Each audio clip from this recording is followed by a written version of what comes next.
Okay, we ready to start? I really appreciate your time and attention. Appreciate everybody that made this event possible. I'll try not to be too long-winded, but I got to be honest. First thing I want to tell you, I'm not a historian. I've read all this stuff over and over again, and it just falls out the other side. And it's a process of going back and learning again. But see, what I feel that makes me qualified to speak on this subject is that I've developed the foundation. I don't know all the facts. I don't know all the details. And what I'm here to do is to teach you how to generalize history. And the reason I think that's important is because it's part of who you are. It's part of yourself. It's taking a mask from the ancient gallery and walking on down the hall and turning on the lights. And if we don't activate that part of ourselves, we really can't know who we are. We can't really know what our purpose is and see the connections that we have. So when we're studying one of these evil dictators, we need to really put that into context of our potential to behave in this world, instead of separating ourselves from it and saying, there's the bad guy. That's not what this is about. It's about understanding that we all have the potential to behave in this way, and what is the mental processes that lead to this type of behavior. And the reason that my central thesis on this is the French Revolution is because it's really the crossroads for everything that we have in the modern world. And I'm doing this totally ad lib. I mean, I'm going to work off the notes that I have, but I certainly wouldn't be able to read this off of a piece of paper. And obviously, history is vast. So I want to teach you how to generalize and build the bridge for your chronology, and then understand the ideas, and then how those ideas move through time. That's what we're trying to do. And I'm hoping that that inspires everybody to take the initiative on their own and get more excited about history, because the way it's taught in school, I found it to be extremely boring, and I've heard everybody ever tell me that they hated history because of the way it's taught in school. I mean, they mostly keep you focused on the Civil War and forward. And but when you study history, you essentially are studying war, because that's what our Western civilization history is war. So when you really start digging into the minutia and digging into the nitty-gritty, you're going to find yourself reading war books, because that's where the minutia of the history really is. So what we're talking about when we talk about history is documented history, which begins with Western civilization. And what do we mean by Western civilization? Well, I take it in terms of everything that comes after Eastern civilization. But in order for us to honestly understand what's happening in the modern world, we have to understand what came before. There's no way we can understand what is happening now until we can understand what happened before now.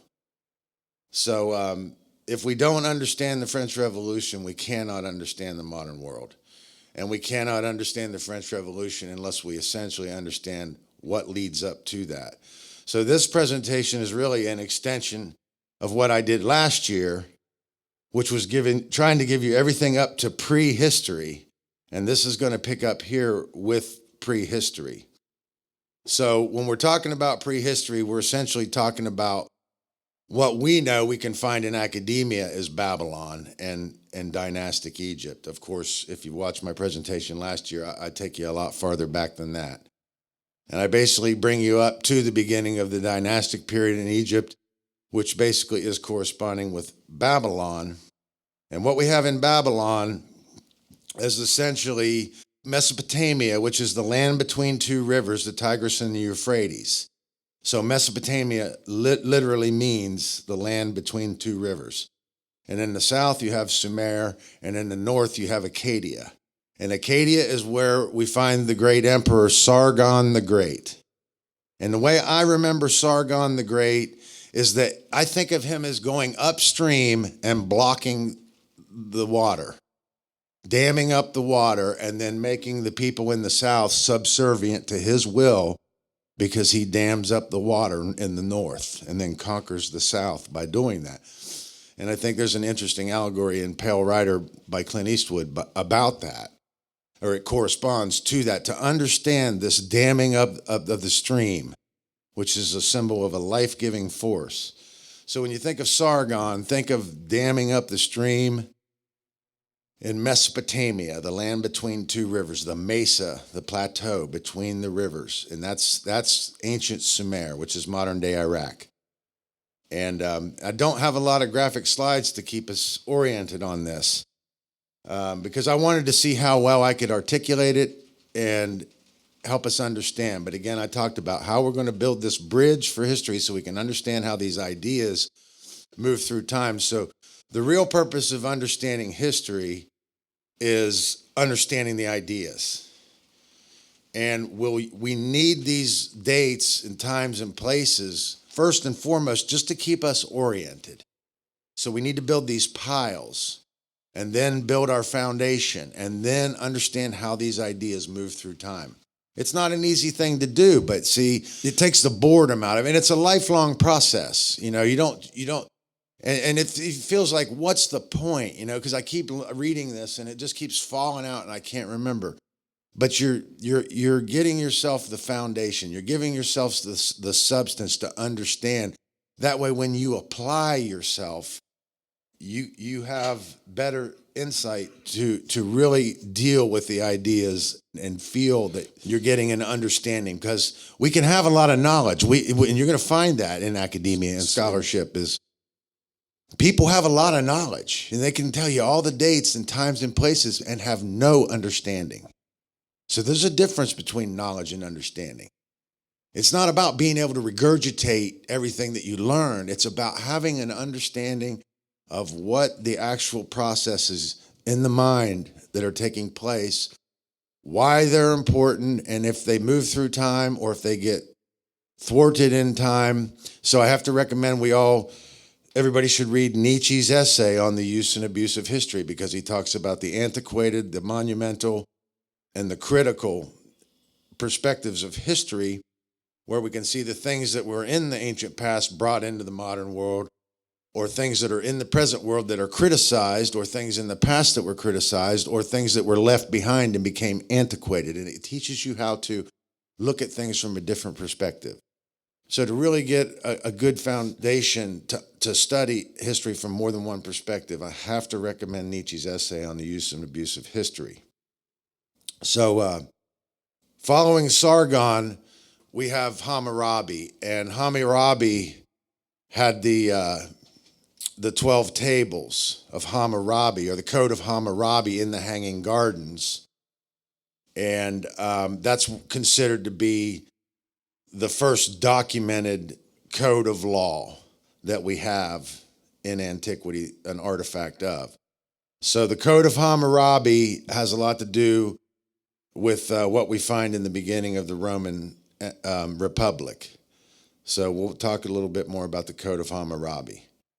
And so prehistory is basically from the point of studying Western history, everything pre-Greece. So Greece basically kicks off our Western history. And the beginnings of Greece is known as Hellenic Greece, because the value system that we find in ancient Greece is based on the heroes of the Homeric epics, which are the Iliad and the Odyssey. And the heroes in those epics, Achilles, Odysseus, Hector, all these great men, Agamemnon, and they're fused with the mythology. There's something strange about the fact that they're fused with the mythology because they're claiming that they're descendants of gods. So they see themselves as demigods. So as history comes into focus and becomes a documented thing, it's strange because it comes from this mystified place. And we read about this Trojan War. There's no evidence that the Trojan War ever even took place, but the Trojan War is pegged to be around 1250 BC.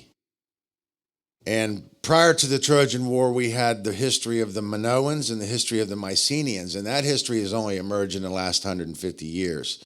and it's ambiguous. So the idea that Western civilization begins with Hellenic Greece at 800 BC is because there's so much ambiguity in it before 800 BC that no scholars agree on it. And the same thing with dynastic Egypt. So that's considered popular history, but it's so ambiguous.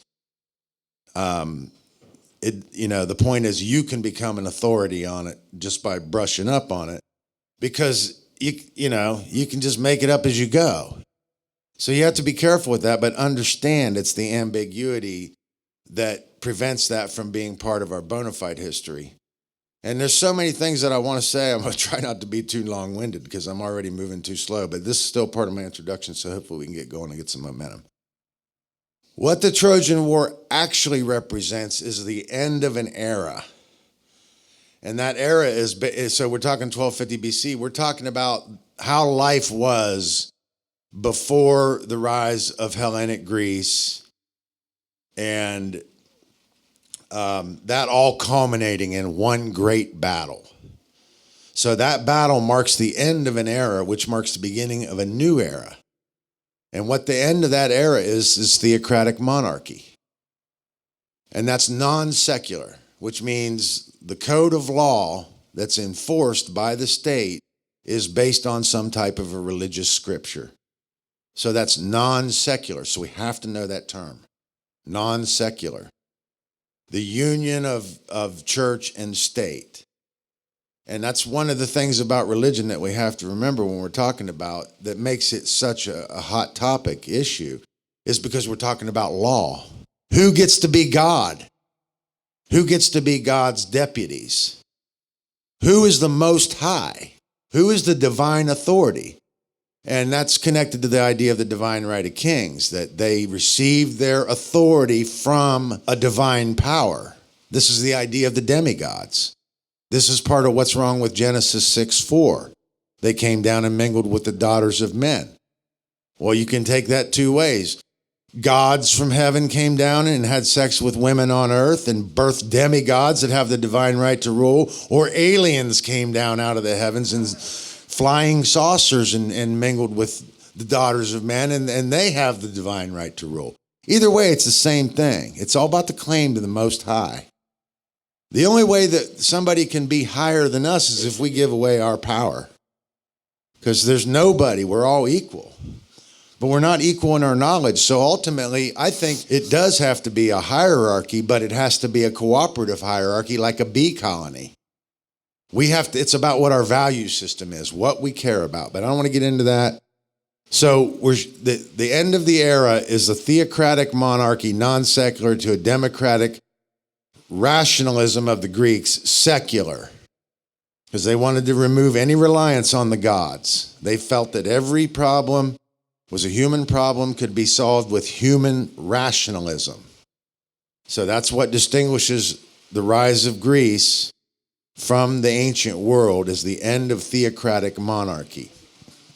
And the Homeric question is very important. So when you build your piles for history, I suggest you use Homer, because it's the literature. You have to understand the evolution of the literature, because if you don't understand the evolution of the literature, you're not really going to understand how the ideas are moving through time and how the literary inventions become powerful political devices. So I recommend you build your piles with Homer, Virgil, and Dante, and that gives you 800 BC to the time of Augustus, and then right to the Renaissance, 1400 AD. So there's your piles. That's how I built my piles. I recommend you do that.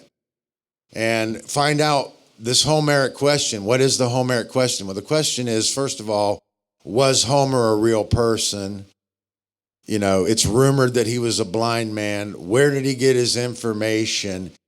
Is his work an authentic work? The way I understand it, it remained an oral tradition until at least the 2nd century before it took on any literary form, and that it was mostly formed over probably an 800-year period between the 2nd century and the 10th century, and most scholars agree on that it was molded into shape. And the way you can tell is because the prose and the syntax in the Homer is exceeding Virgil, and it exceeds Dante. There's nothing that touches it.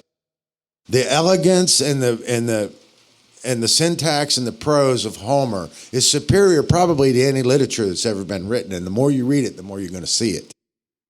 And Virgil's works, well, the other great chronicler from the time of Homer was Hesiod, and he wrote Works and Days. So Works and Days is part of getting your head around what the Trojan War era is about. The idea that the Trojan War is an actual event is probably wasting a lot of time and resources on archaeology, because the more they can claim that it was an actual event, the more they can cover up what it really is, which is the end of an era, which the era is a theocratic monarchy and non-secular government. But what was I going to say?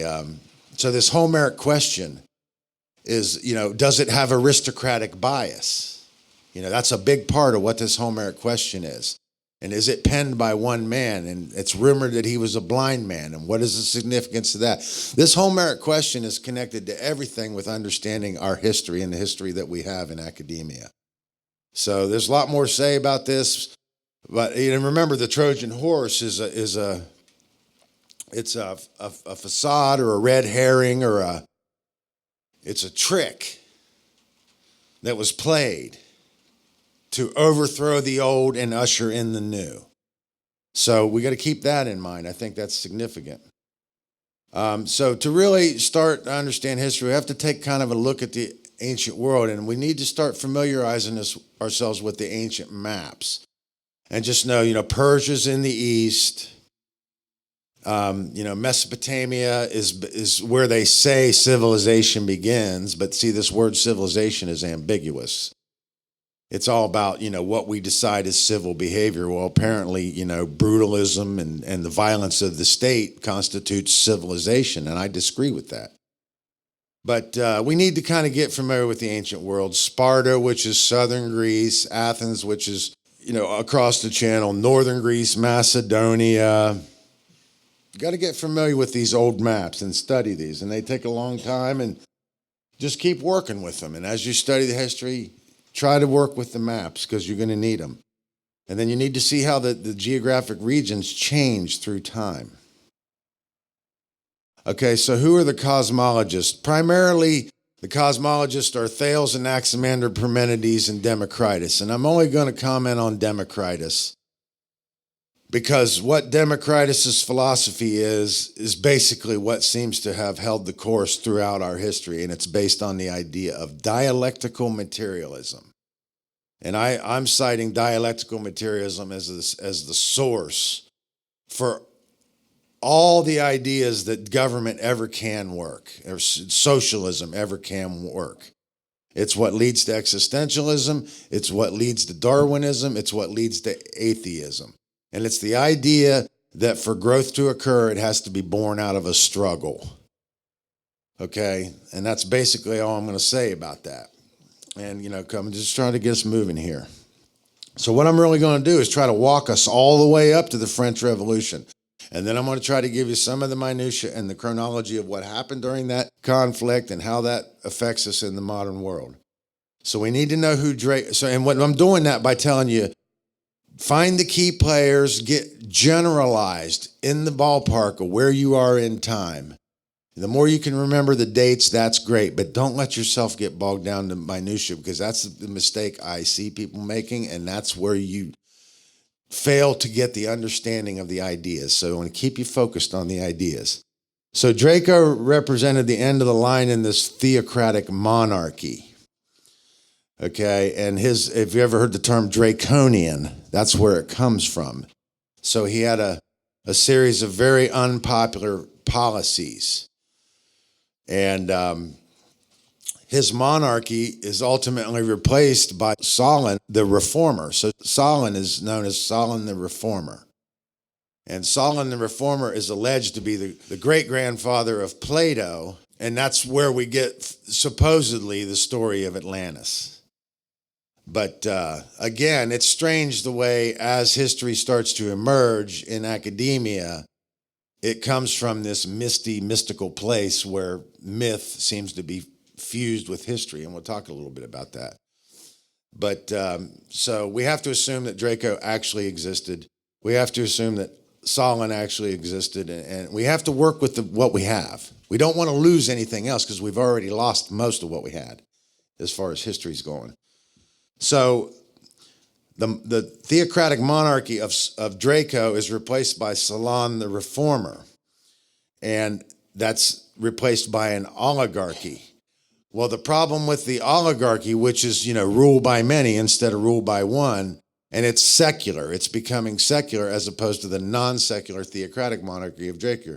So they're going to more of the reliance on the rationalism, the idea that human thought can solve human problems, and less reliance on the gods. So the oligarchy of Solon is overthrown by Pisistratus, and he declares himself dictator, and that's tyranny. So now we have this tyranny. So we went from theocratic monarchy to tyranny, which is probably worse because we just have some godless tyrant running around telling everybody how it's going to be. So the solution to the tyranny was democracy. And that's Cleisthenes, who is known as the father of democracy. Okay, so the big challenge I'm faced with is how do you talk about history without sounding boring? Because my goal is to get you excited about it. And I don't know how, I'm a morose guy anyway, but I'm going to do my best to help show you how to focus on the ideas. And probably already sounding boring. But I'm going to try to move us through this. So the Athenian democracy that we're talking about is Cleisthenes. And Cleisthenes is the father of democracy. And the system was they had a white stone and a black stone. The black for the no, the white for the yes, and they could all vote. But really all they were voting on in their assembly of 400, or their council of 400, was ostracization. And what that means is they could vote anybody out in the power echelon through ostracization for 10 years to be exiled from Greece. And that's all they were really voting on. That's their democracy. We have to face the fact that democracy is mob rule. Democracy is ruled by the most ignorant among us. It's mob rule. The mysteries in Egypt were lost because a mob forced the knowledge out of the temples and never learned to handle the science. Okay? A mob forced the sacred knowledge out of the temples. It's like an angry mob going to Princeton and demanding a PhD, okay? And they've never been able to handle the science. So this word religion is just a corruption of a fragmented, lost science. Because when you know the science, it transcends dogma. You don't need faith anymore because you know the one.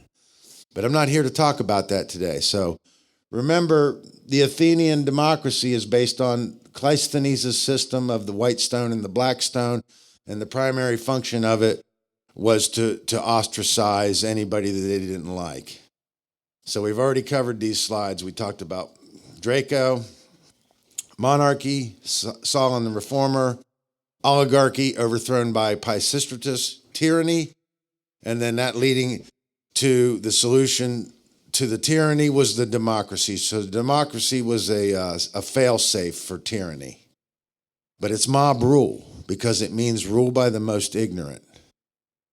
So when we're talking about ultimately the problem is coercion, and judgment. So that's what ultimately, to really get to a solution as a self-realized species, we have to get past this idea that we can pass this judgment on to other people. We can only look at ourselves. We can only take the blame on ourselves because we're all capable of behaving these ways. So we have to understand, and that's one thing about history that's made this painful for me to prepare for this. It's just a bloody freaking war for thousands of years, and it's a repackaging and a rebranding and a reselling of the same failed systems. So remember, what I'm trying to do is just generalize, give you some key points, focus on the ideas, and build this timeline so we can watch how these ideas move through history. So I'm just going to mention things that I think that you need to be aware of. Like the Persian War, we have to be aware of the Persian War because of Themistocles, the great general, because there we find military strategy advancing. And his phalanx formations, they substantiate evolution. We're seeing the evolution in the tool making, in the implement making, and in the military strategy. So I think it's important when we're looking for the hard evidence for evolution to look at military strategy. But it's important to understand that he defeated the Persian fleet at Salamis in 480 by boxing them in and then ramming them with their trireme ships, the ships that were designed to ram the side of the other ships. And those were built by the Corinths in Corinthia. So the Corinthians are the great shipbuilders. And that's an island off the coast of Greece. So we need to remember that the trireme ships substantiated the forming of the Delian League, which is where they kept the treasury. And that was the world's first bona fide naval fleet, was the Delian League, based on the island, or formed on the island of Delos, where they kept the treasury. And Xerxes, who was avenging his father Darius's defeat around 490 BC, is defeated in, I think, in 488 or 480 in the Battle of Salamis, in 480.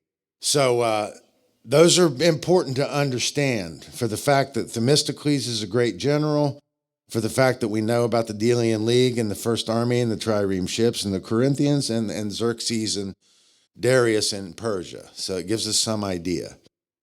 So when we think of ancient Greece, I think most of us think of the great philosophers. And they're primarily Socrates, Plato, and Aristotle. So the point I want to make about this is, as we follow this history, what we're talking about, why it's important to be studying this part of history. We're not studying China right now. We're not studying the Eastern history, because this is where the learning is taking place. These are the centers of learning. So when we're talking about ancient Greece, we're talking about where the learning is taking place. So Greece becomes the center of learning, and Plato forms his school, the academy. And then Socrates really never documented everything. So everything we know about Socrates comes from the dialogues of Plato.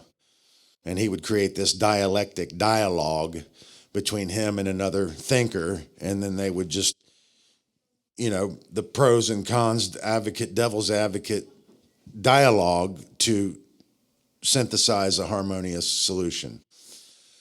So we're talking about Hellenic Greece. So this is what keeps Hellenic Greece.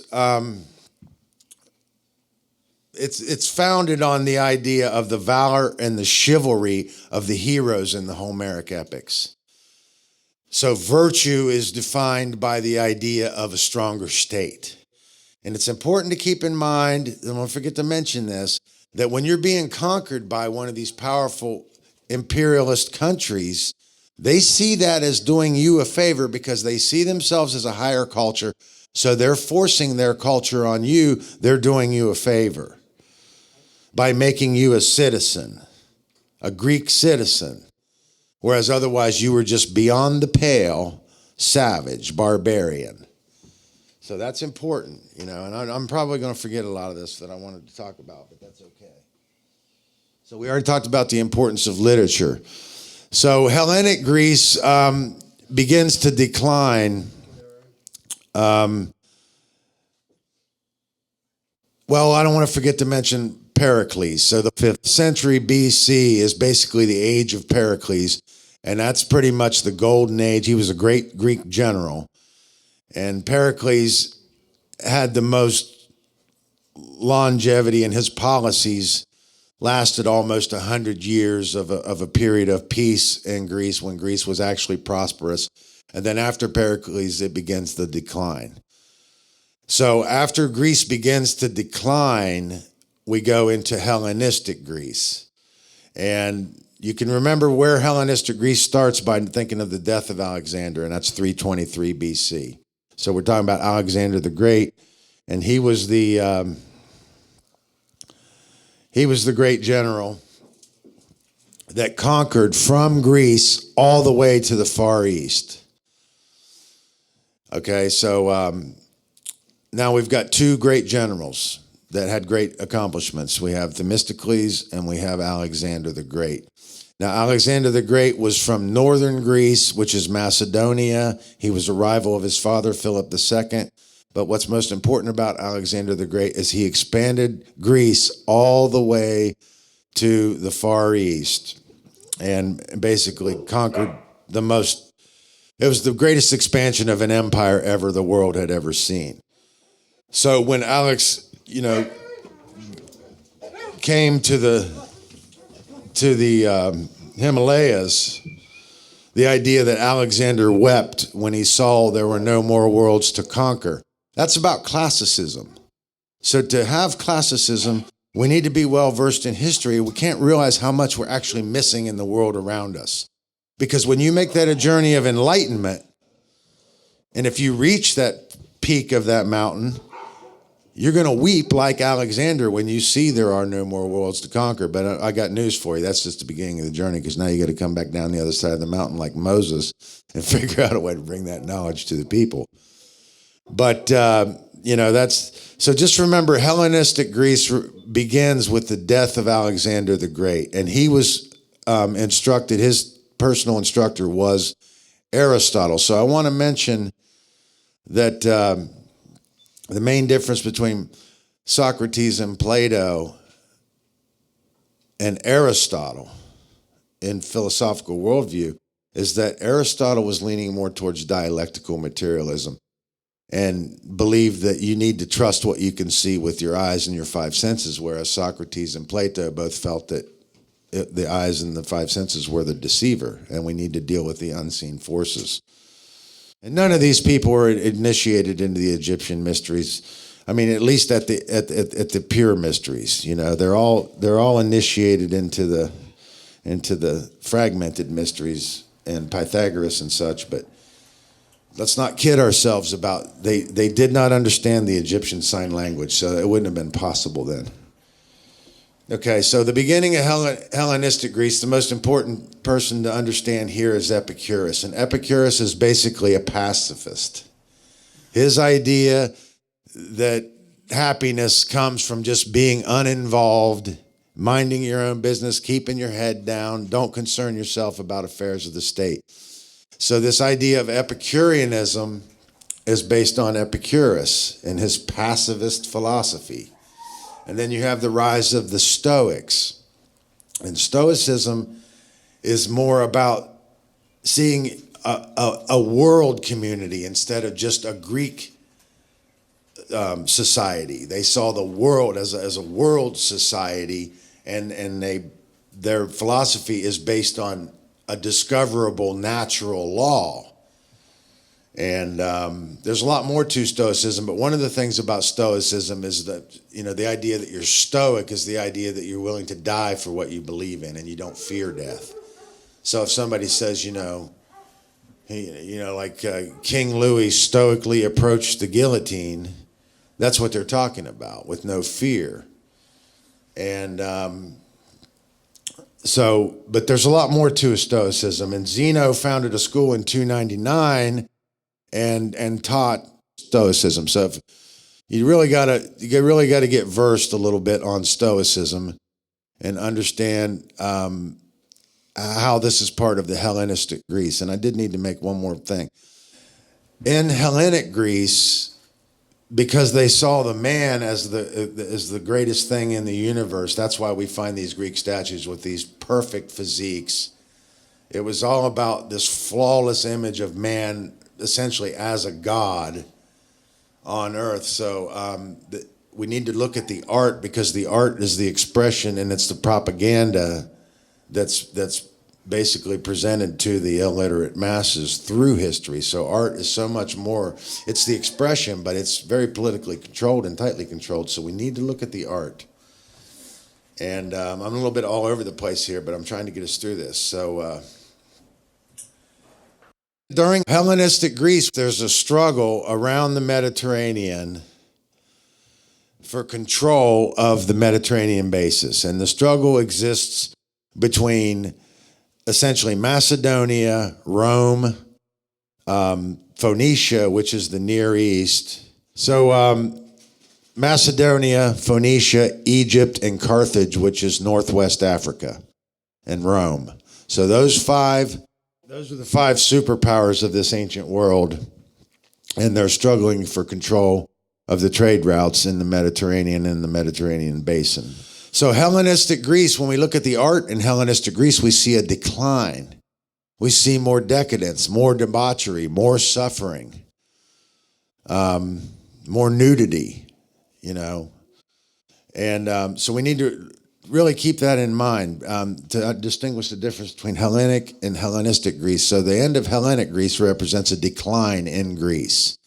And we can see it in the art. War, images of war and suffering and death and sex and,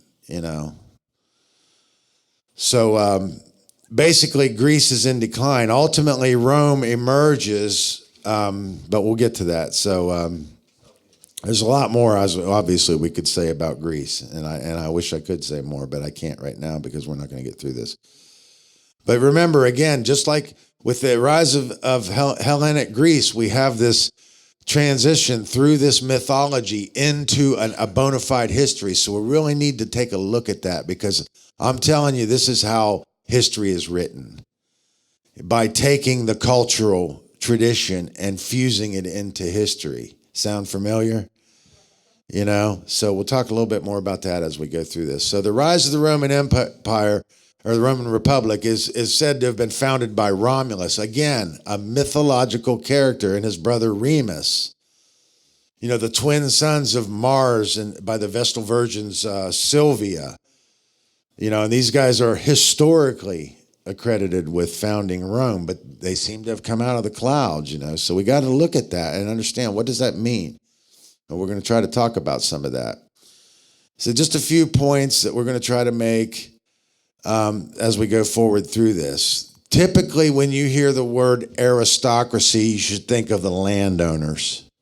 Those are the landholders.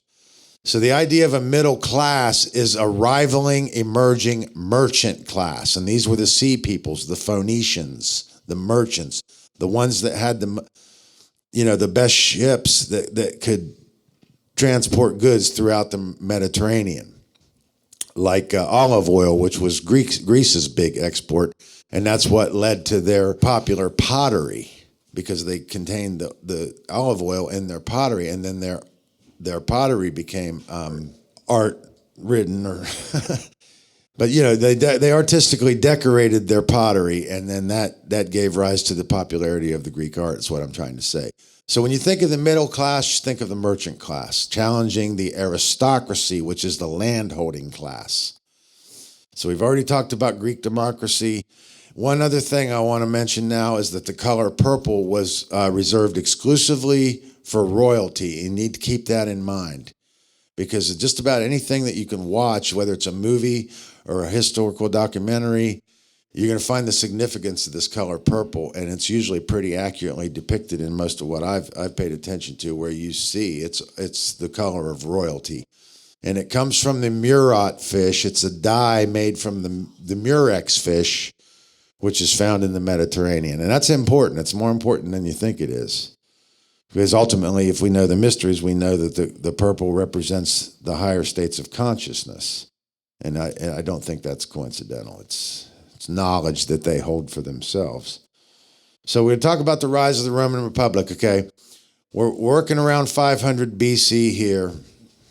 And I really feel like I skipped through Greece too fast, but I got to get through this. So the main thing that happens in 500 BC is there's an outcry from the working class or the slave class that they want representation in the Roman Senate. And the Roman political system is basically set up similar to our modern republic, except for the fact that they have two consuls. So the leader has a checks and balance system where he can't just create an edict on his own. There's a balance with the two consul system. And then they have the Senate.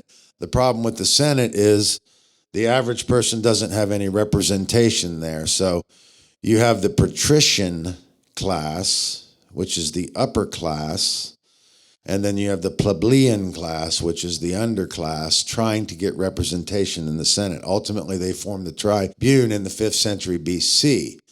So, and the Roman system code of law is called the 12 Tables, and that comes from the Hammurabi Code.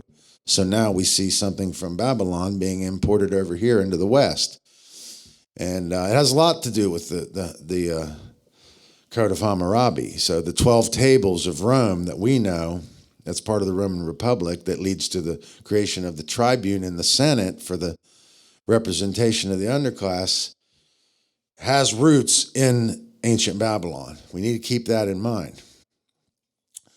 Okay, this is the fasces, or the fasci. Okay, and this is the sticks bundled around the axe. And we can find this in the modern world, in the State Department, or in the Congress. You see it on the wall in the State House, and we see it here on Abe Lincoln's armchair, throne, because it's about the Republic. And these fascia, these sticks bundled, basically it means the polis, which is P-O-L-I-S, which means city-state, all brought under one single rule. That's the symbolism of that. Of course, if you watch last year's presentation I did, we can learn more about this single-headed axe and go deeply into understanding the power that this symbol actually has. But anyway, we need to know what the fascia is to understand what the Roman Republic really is about. And again, we looked at that map, but again, the more we can look at the maps, the more we can understand and get ourselves oriented chronologically and geographically. And I know this is an intensive, painful, painstaking, intensive information, but there's, how do you talk about history without being boring? I'm going to prove today whether or not it is or isn't possible. I don't know if I'm the guy that can do it, but I want you to be excited about it. I'm excited to talk about it because I've done a lot of reading, forgotten most of what I read. I didn't know how well I was going to do with it, but I'm really excited to be here trying to talk about it, trying to get it out, trying to help you understand the ideas. So bear with me, and I think we can all benefit from this. Okay, so thank you. So remember, and there's so much, how am I going to get us through 3,000 years in this amount of time and still talk about the French Revolution? I don't know. But the Punic Wars basically marked the beginning of the decline of the Republic. So when you get to the height of something, remember that's followed by a decline. So this is the height of the Republic, followed by the decline. And the way we can remember the Punic Wars, it's about Hannibal from Carthage. And Hannibal brought armies across the Alps mountains into Rome with armies and cavalry of elephants. And they used elephants. So it's very interesting, and as part of their cavalry, we don't see that much anywhere else. I'm sure it went on a lot of other places, but this is where we have an historical documentation of it. So when you think of the Punic Wars, think of the height of the Republic, and then that means followed by the decline of the Republic, and then associate the Punic Wars with third century, mid-3rd century BC, and try to remember Hannibal with his elephants coming across the Alps to invade Rome. Then this is about this struggle between Rome, Macedonia, Phoenicia, Egypt, and Carthage for the control of the Mediterranean basin. I'm sure we've all are somewhat familiar with this character. And I could talk about this guy for hours.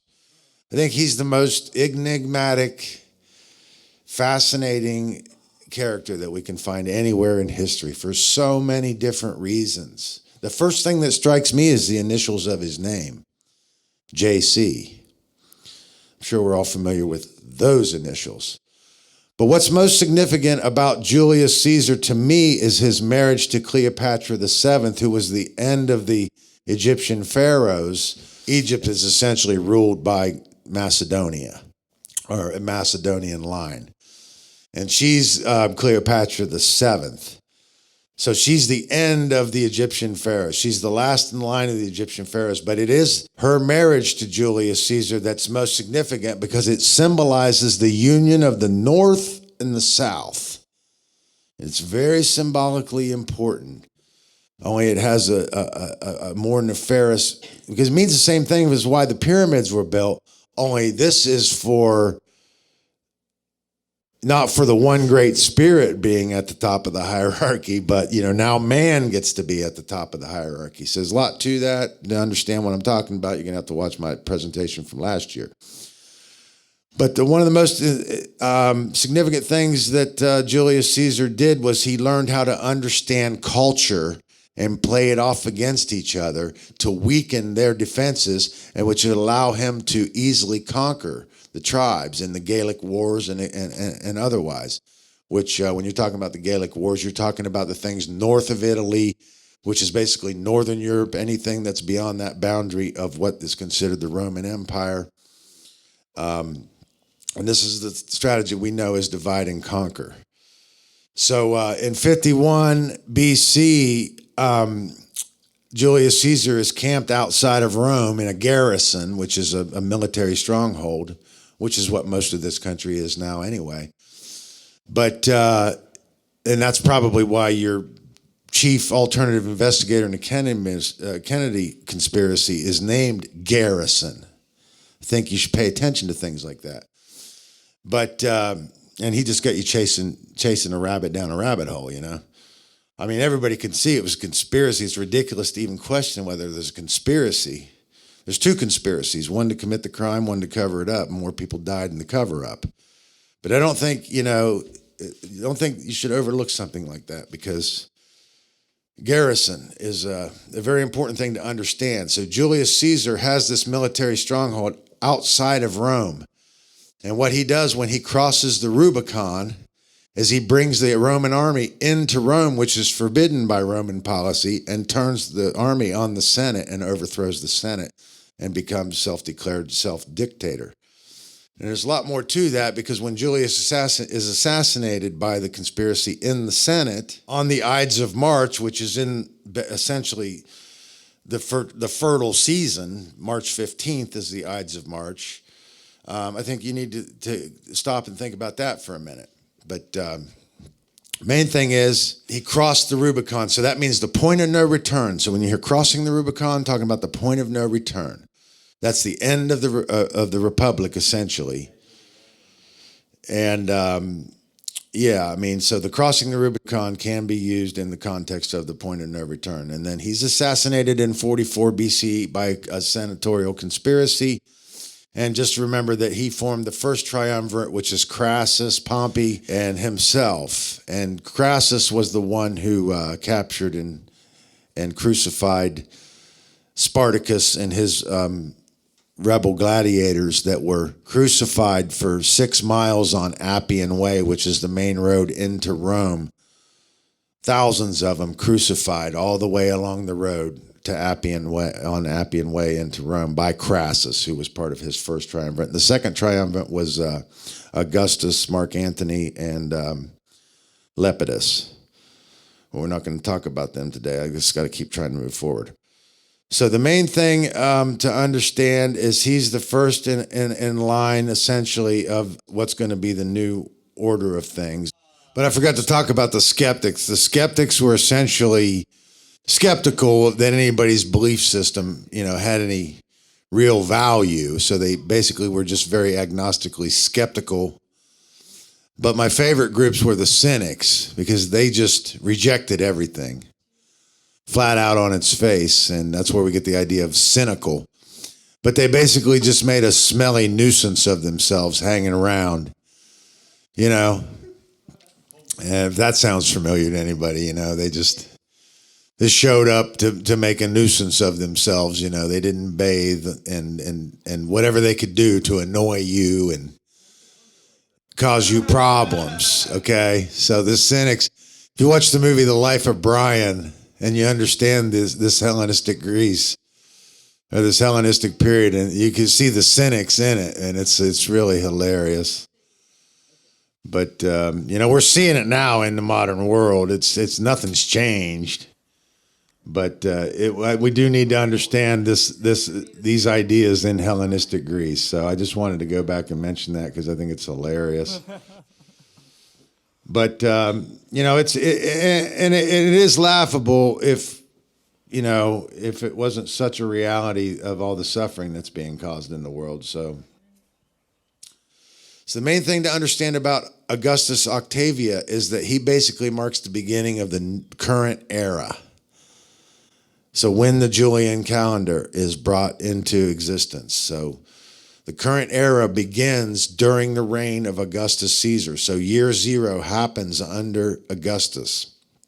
But the first thing that he did that was significant, and I want to make sure I mention that, once Hellenic Greece went into decline, the center of learning became Alexandria. And the Neoplatonists came from Alexandria. And then what Augustus does is the Battle of Actium in 31 BC. He sacks Alexandria and burns the libraries. And that's not the first time that the libraries have been burned, but that's the most significant that we know of. And a lot of knowledge was lost there. You can only imagine. They didn't destroy it. She's right. They took it underground and they destroyed. Well, yeah, the main thing is it was restricted and destroyed. And, when we really understand the mysteries, we can't just say they lighted out of there with it, because that's not really possible. All they got to do is keep you from knowing it.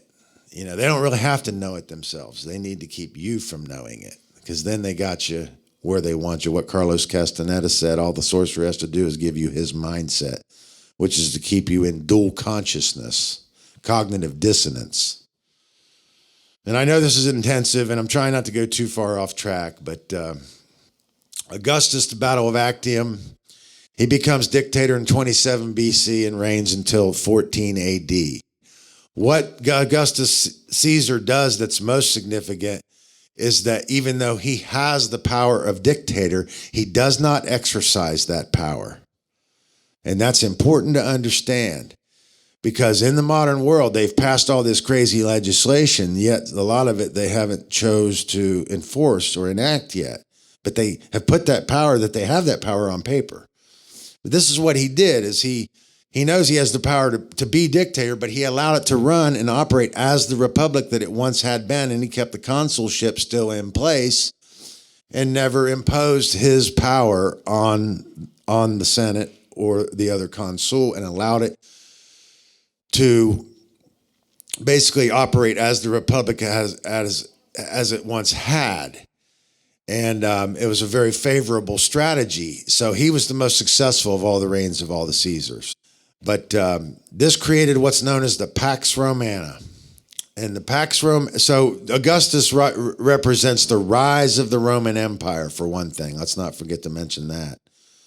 So Augustus represents the end of the Roman Republic, the rise of the Roman Empire. But this Pax Romana is known, it means the peace in Rome. So he started this lasting peace with his policy to not exercise these dictatorial powers. And it lasts for roughly 200 years. And but like I said, he was the most successful of the Caesars, so we have to understand why his policy allowed him to be the most successful of the Caesars, and why it endured for almost another 180 years after his reign, because the succeeding emperors tried their best to fall in line with that. And of course, as we find out, all of them didn't do so well with that. But I'm just going to walk you through these, and this is going to walk us up to about 100 AD or 180 AD. So following Augustus, remember we're in this Pax Romana, this peace in Rome. This is our pat on the back that we're serving you well.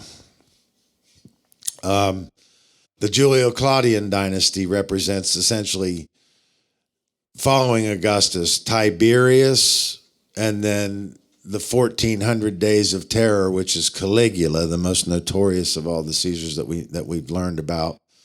And I wish I could talk about Caligula right now, but there's a lot of things about Caligula that need to be studied and understood.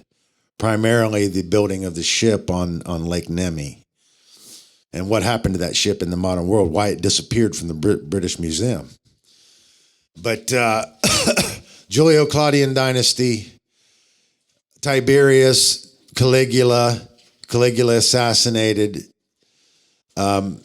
replaced by Claudius, basically installed by the Senate, and then Nero.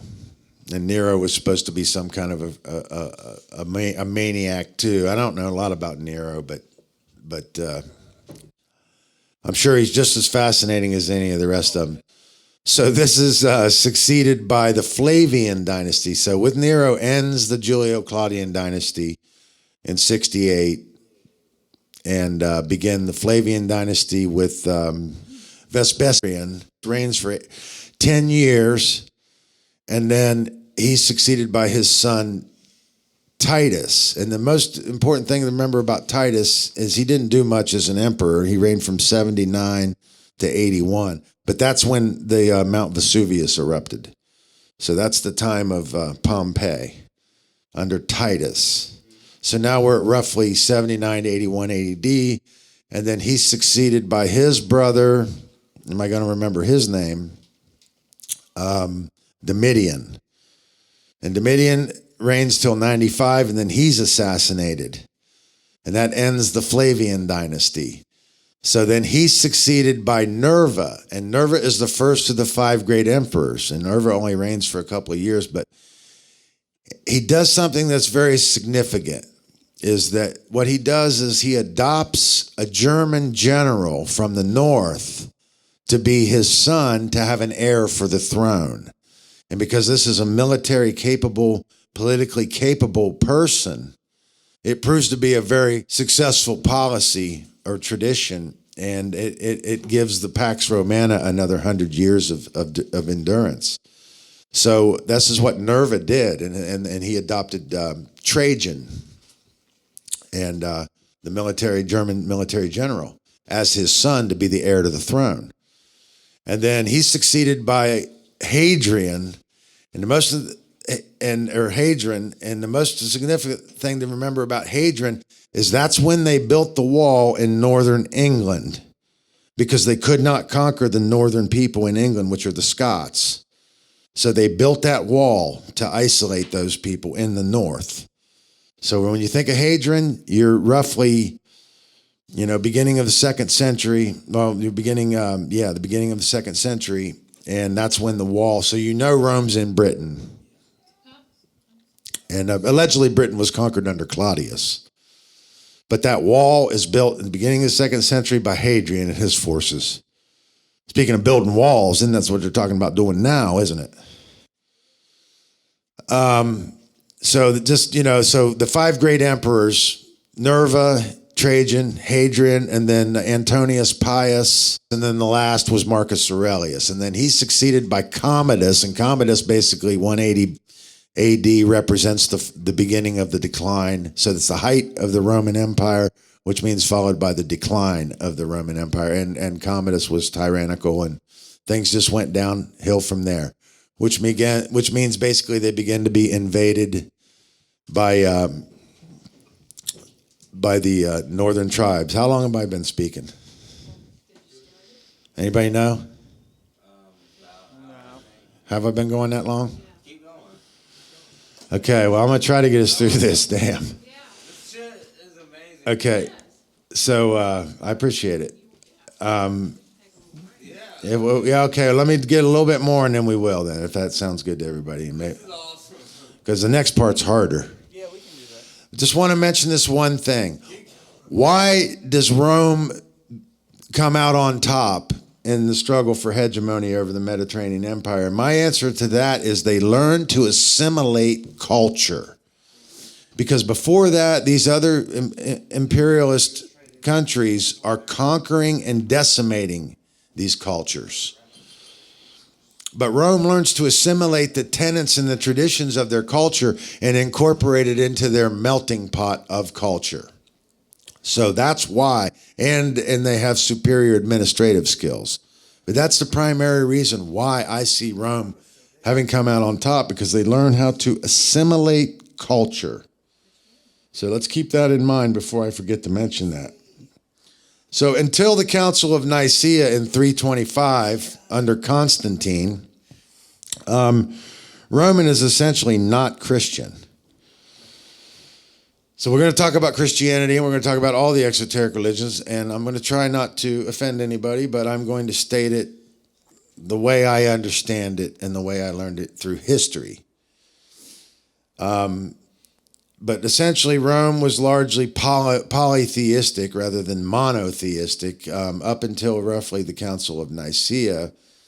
And the main thing I want to explain is that Christianity, or any tradition, heritage tradition that we find in a culture during this period, is acting as a fire shield for infiltration by stealth. So we have these traditions, a lot of them are vestigial, but we stick to them rigidly. And if some infiltrator comes in, or an outsider or a foreigner comes in, they stand out like a sore thumb because they don't practice our traditions. So these traditions act as a protection mechanism.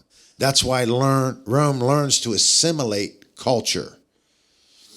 And also for divide and conquer. But, to understand the culture, they learned from Julius Caesar, but to learn to assimilate culture, that's happening. So one thing I want to say about the Council of Nicaea is that everything we have in the modern Bible comes from that. And they decided which books would be included. They made it all one book. They included the Pentateuchs, the Mosaic Pentateuchs, which make up the Torah, which is the foundations for Judaism, and that Christianity cannot be understood without Judaism. And all the three major exoteric religions come from Abraham doctrines. And they all basically make the claim that for their prophet to arrive now, everything had to happen before they could make their appearance on the world stage. And that's something to keep in mind. So everything had to set the stage for them to make their appearance, and that includes Christianity. But this Council of Nicaea was formed by Constantine, and it's basically Nicaea, which is somewhere near Constantinople, I believe. But from that point forward, you have the emergence of this, what we're going to call Latin Christendom. And the basic idea of Latin Christendom is the end of intellectualism. So it's the end of learning all Greek sciences and all of the advances in education and knowledge and art that we had in Greece, and adhering us strictly to Scripture that we can only receive from their priest class in the context that they want you to have it in. Main thing to think about when I think about Roman Catholicism in association with this Latin Christendom is an anti-intellectualism. And I think we should be alarmed by that. Because what I'm really saying is that after the Council of Nicaea, everything that happens has nothing to do, in the religion, has nothing to do with spirituality. It's political. And the reason it became that way is because, like I said, once these traditions become ambiguous, they're easily malleable into a political tool. And of course, that's what they're going to be used for. So we're going, there's so much more. I wish I could explain this better because I know I understand it better than I'm explaining it right now. But maybe if I keep going forward, we'll be able to do it. So the main thing to remember, Constantine, the Council of Nicaea, is 325, and this constitutes the rise of Christianity. And even though we're talking about the decline of the Roman Empire, we're also talking about the rise of the Holy Roman Empire. Can I say something? Yes. Constantine, first of all, was an emperor. Yes, he was an emperor. And my understanding is that the reason the Bible was pulled together was that Christianity, people who believed in Jesus Christ in the story, there were several different sects. Ambiguity. Ambiguity. There was no church for any of those, but there were groups of people who adhered to slightly different Right. Christian. of the story. And the council was put together in order to attempt to unify, consolidate, therefore to control the people. Very accurately stated, and I wish I myself had explained that way. But the main point I wanted to make is that following the Council of Nicaea, heresy hunting becomes the new sport. So keep that in mind, and I'll just go ahead and take us a break right here.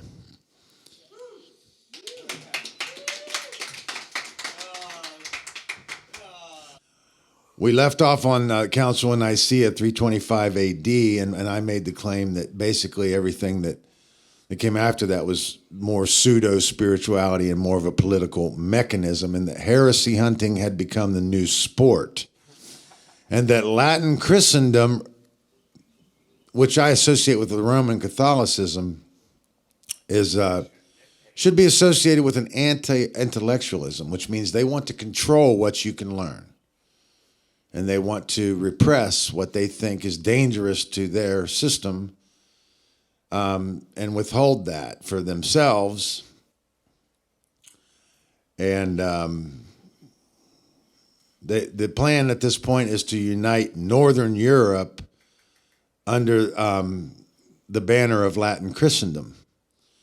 So we have the fall. We're in the decline of the Roman Empire, but at the same time, that's coinciding with the rise of the Holy Roman Empire, which is the idea of uniting the northern territories under the single banner of Latin Christendom, which is representative of an anti-intellectualism.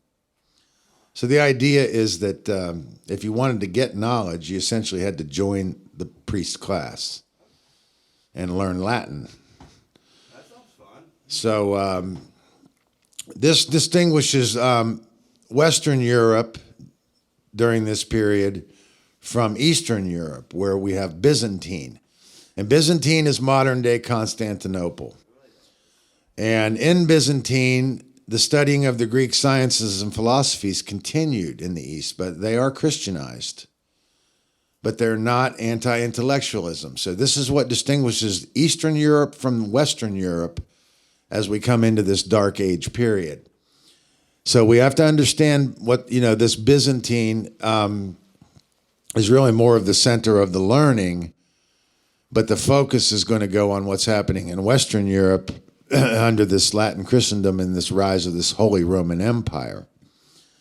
So in the West, we have this anti-intellectualism in this Latin Christendom, and then in the East, in the Byzantinism, we still have a continuation of the study of the Greek sciences and philosophies.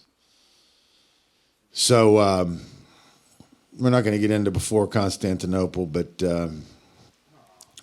there's a lot to that, and it's pretty important to understand. It's basically just, Greek tribes, and it's pre-Islam, but it is currently Christianized. And I'm trying to figure out how to get into this. So the fall of the Roman Empire basically represents some failing of their central authority, and they begin to be overrun by the northern Germanic tribes and invaded by basically everybody. And I didn't talk about the Colosseum, but the Colosseum and the gladiatorial spectacles were there to provide what we know as a distraction. They wanted to create a distraction and keep the public happy with mindless entertainment. What they called bread and circus, And, when we consider the services that the state was providing is the luxury of running water and aqueducts and things like that. But the devastation that was happening all around them, became more and more evident. So we're going into this decline. Because I'm trying to figure out how I can get us going from here. So we're in the fall of the empire. And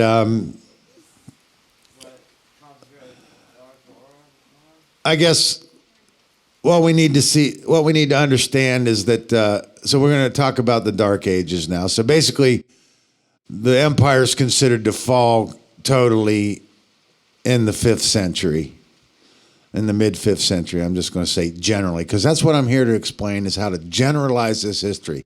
Get yourself in the ballpark of where we are and not try to focus so much on the minutia, but try to stay oriented chronologically, but really understand how these ideas are moving through this time period. So that's That's why I don't want to get too specific on dates and names and times and places, because I think that's one of the things that scares people away from studying history. And my intention is to help us understand how to generalize these things and focus on what's really important. So we have to know who Justinian is. So Justinian is the Byzantine emperor.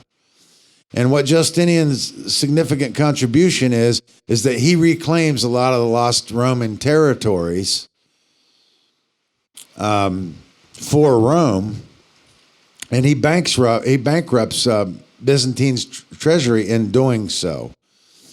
But a lot of what we have in the modern system of law comes from Justinian and his lawyers, because he created the doctrine Corpus Juris Civilis.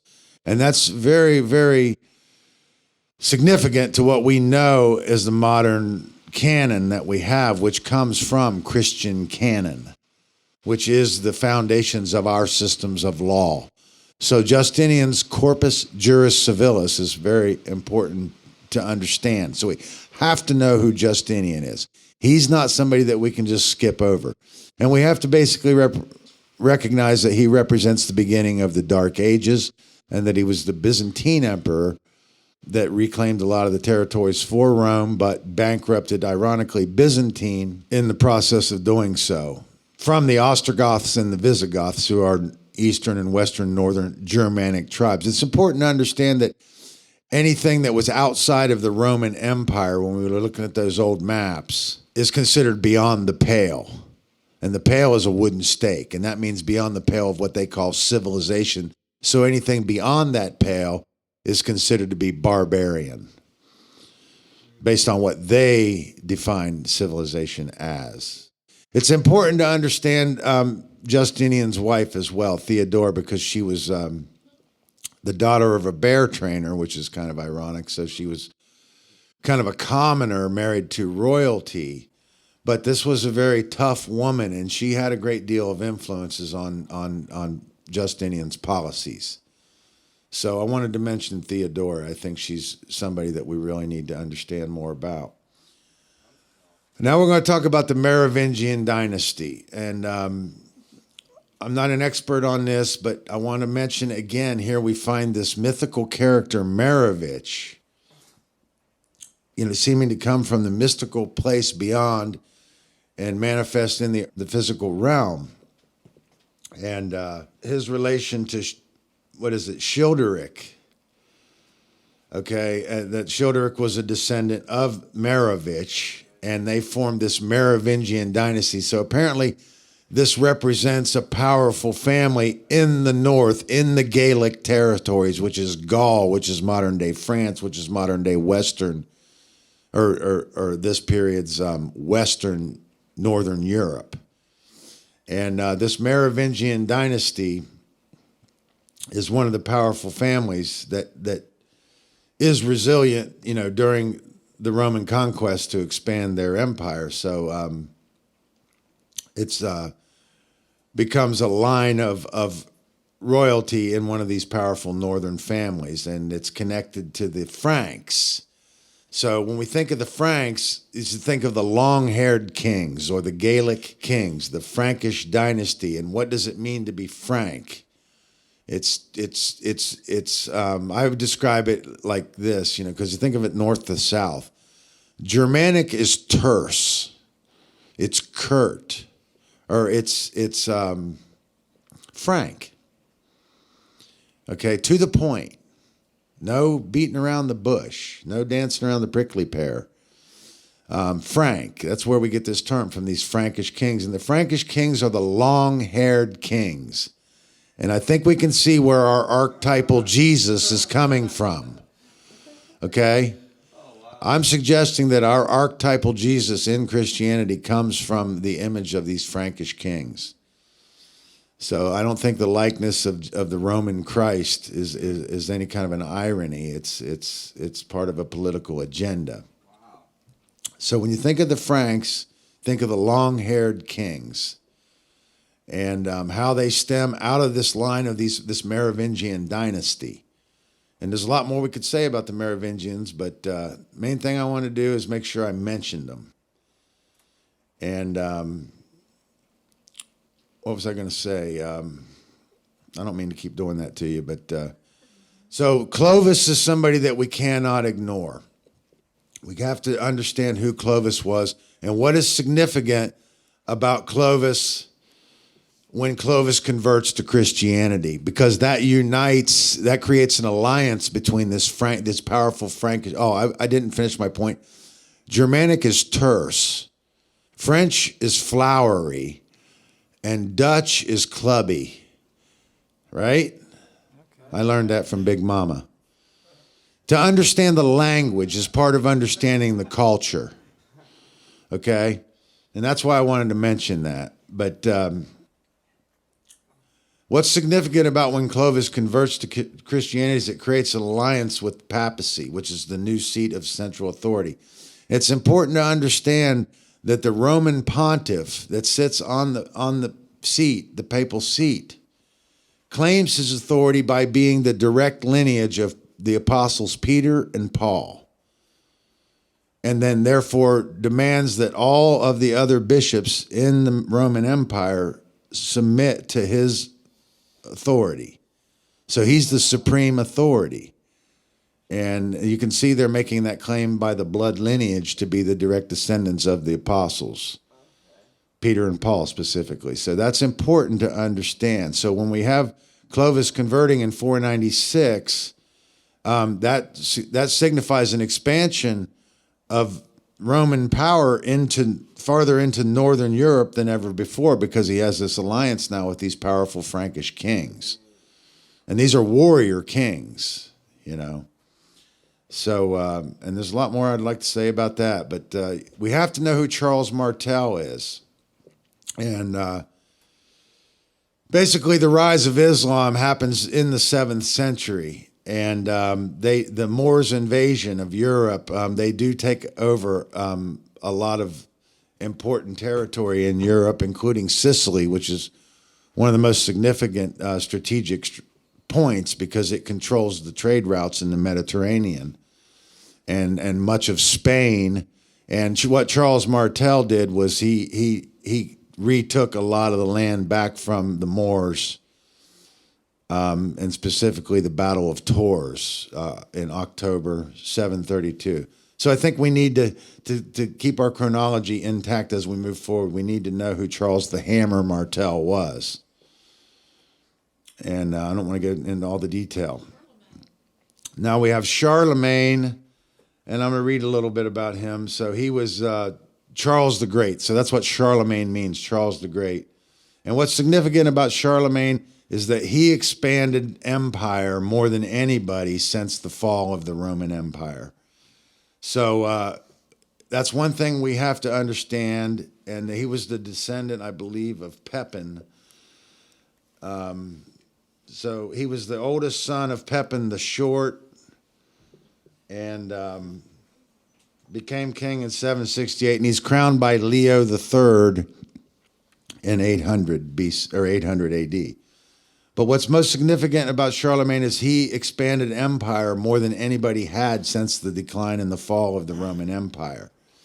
But what also is significant about Charlemagne that we can learn something from is that when he died, he had 3 children, and those 3 siblings were not really able to follow in his footsteps and expand the empire, because you had a sibling rivalry was created and all this infighting about who gets what. And we can understand how that becomes antithetical to the political agenda of expanding empire. And this has a lot to do with the divine right of kings, why the eldest is the only inheritance to the throne. Because if the point of that is to keep the empire expanding. Because if we get this sibling rivalry, that's stagnating the expansion of the empire. And then this plays into the idea of chastity in the Christian tradition. And we can see that chastity is not really anything to do with spirituality, because the idea was that if a priest got married and then got divorced, his spouse would have a claim to the property of the church. So the chastity is strictly a political agenda. And this is just an example I'm giving you about this Christian canon, this Latin Christendom.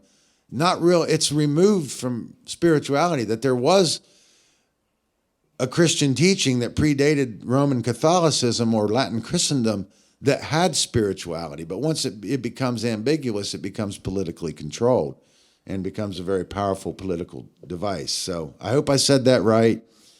But just remember this sibling rivalry, and also that the expansion of an empire was built on the tenacity and the perseverance of this man, Charlemagne.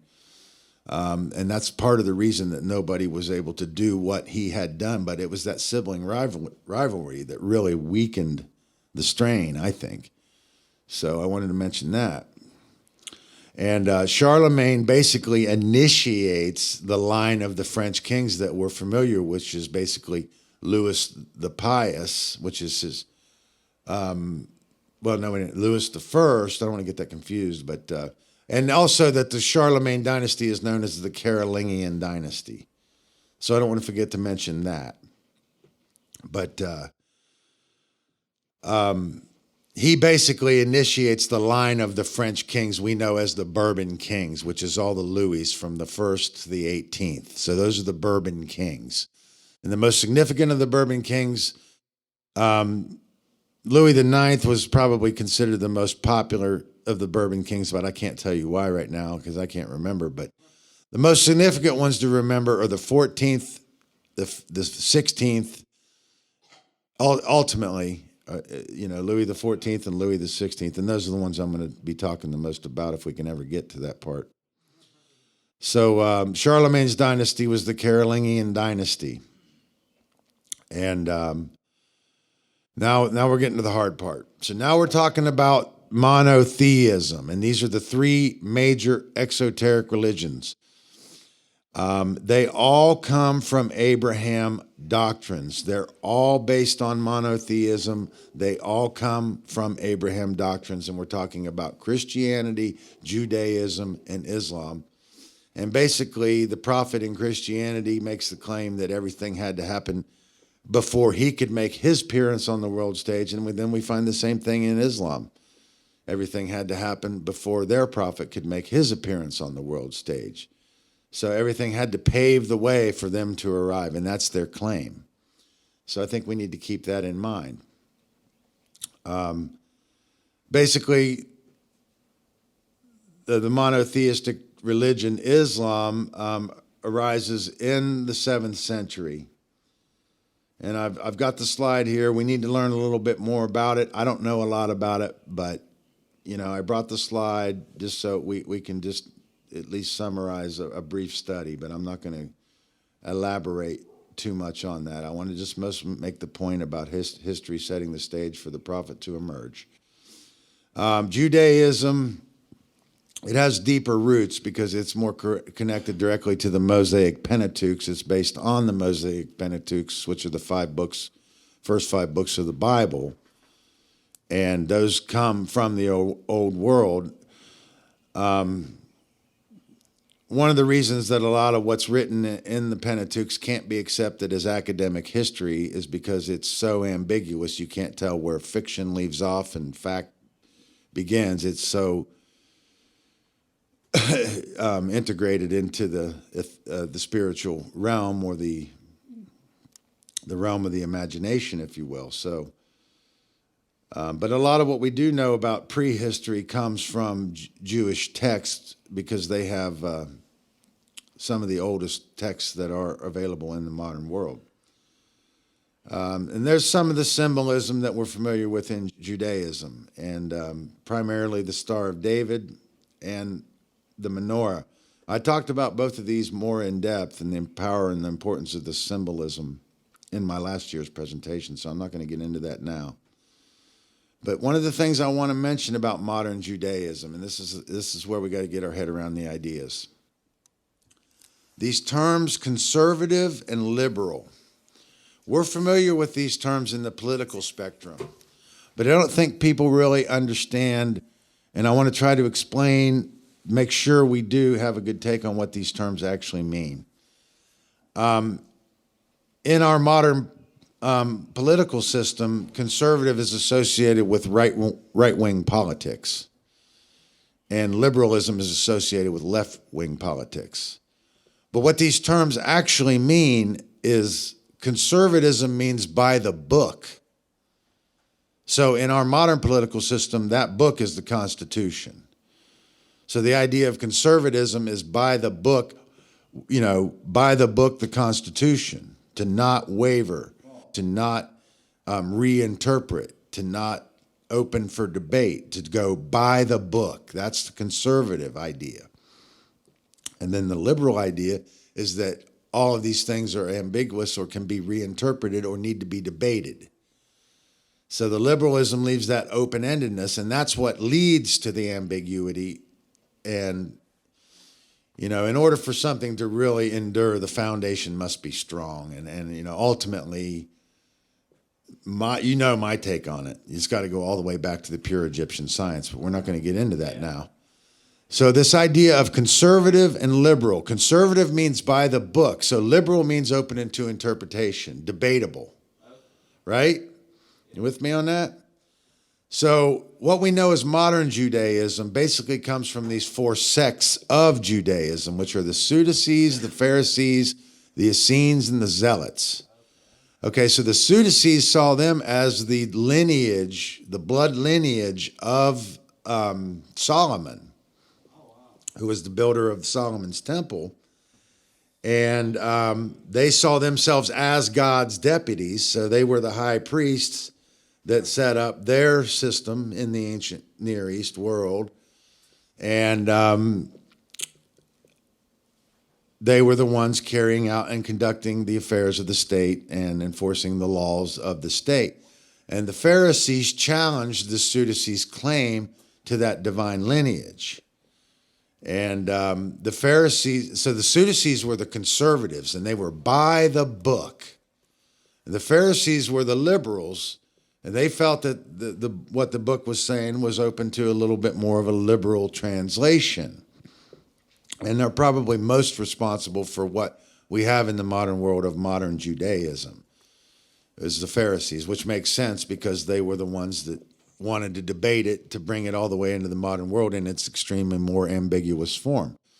The Essenes, many believe that Jesus came from the sect of the Essenes, and the Dead Sea Scrolls are believed to be written by the Essenes, which were like a deposit somewhere near the Dead Sea, on some remote bank where they had escaped the tyranny within the confines of the city and managed to squirrel away some important documents about their traditions. But many believe that Jesus came from the line of the Essenes. The main thing about the Essenes is they challenged the Sadducees and claimed that they were the true divine bloodline of Solomon. Okay? And the main difference between the Essenes and the Zealots was that the Zealots were willing to act against the powers that be. They were willing to revolt. So that was the main difference between the Essenes and the Zealots. And the main point I wanted to make about that was the conservative and the liberalism. But so modern Judaism we have comes mostly from the liberal approach of the Pharisees to reinterpret the doctrines, not by the book. The liberal, so that's what I'm saying brings us all the way into the modern world. And there's probably a lot more I could say about that, but better move forward because I got a lot more to cover. So the Vikings, these are the Norsemen. The Scandinavian conquerors that built the dragon ships, and can't really get too much into them, but I wanted to make the point that the symbol on their ship sail there, I think we're all familiar with those red and white stripes. So there's something to that we need to discover and seek out.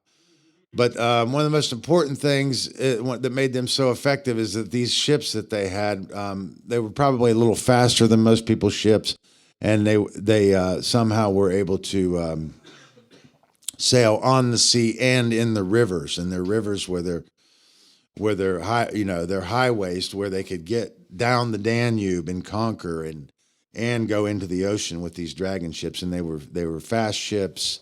So it was their shipbuilding partly that gave them their endurance, and the idea that they're plunderers rather than conquerors, because conquering is one thing, but holding the territory, basically that takes a lifetime commitment. So they would conquer, plunder, take what they needed, and be out of there before anybody knew what hit them. So that's important to understand, that conquering is one thing and holding the territory is another thing. We're going to get a little bit more into that when we talk about these Crusades. So another thing about the Vikings that I want to say is they represent the Scandinavian Germanic people. So they're the farthest in the north, and as we go into the north, the people are more robust. They're tougher. But more importantly, their Norse mythology is more pure as we go into the north. And what we talked about, how that that mythology is part of a cultural resilience to infiltration by stealth. So it's interesting that the mythology is more pure as we go into the north, especially when we consider that the Scandinavians are the last to be Christianized. So I'm claiming that there's two reasons for that. Because their culture was more pure, which means less ambiguous, so it was more resilient to the overlapping Latin Christendom, and that they're more rugged, robust, durable people because the terrain is more rugged in the north. So they're more adapt to harsher climates and environments, and that's important. I think that's important to understand. Okay, so now I'm going to talk about the defenders of the faith. These are basically the heresy hunters, the people that are trying to eradicate from the land anybody that challenges their authority in the name of God, right?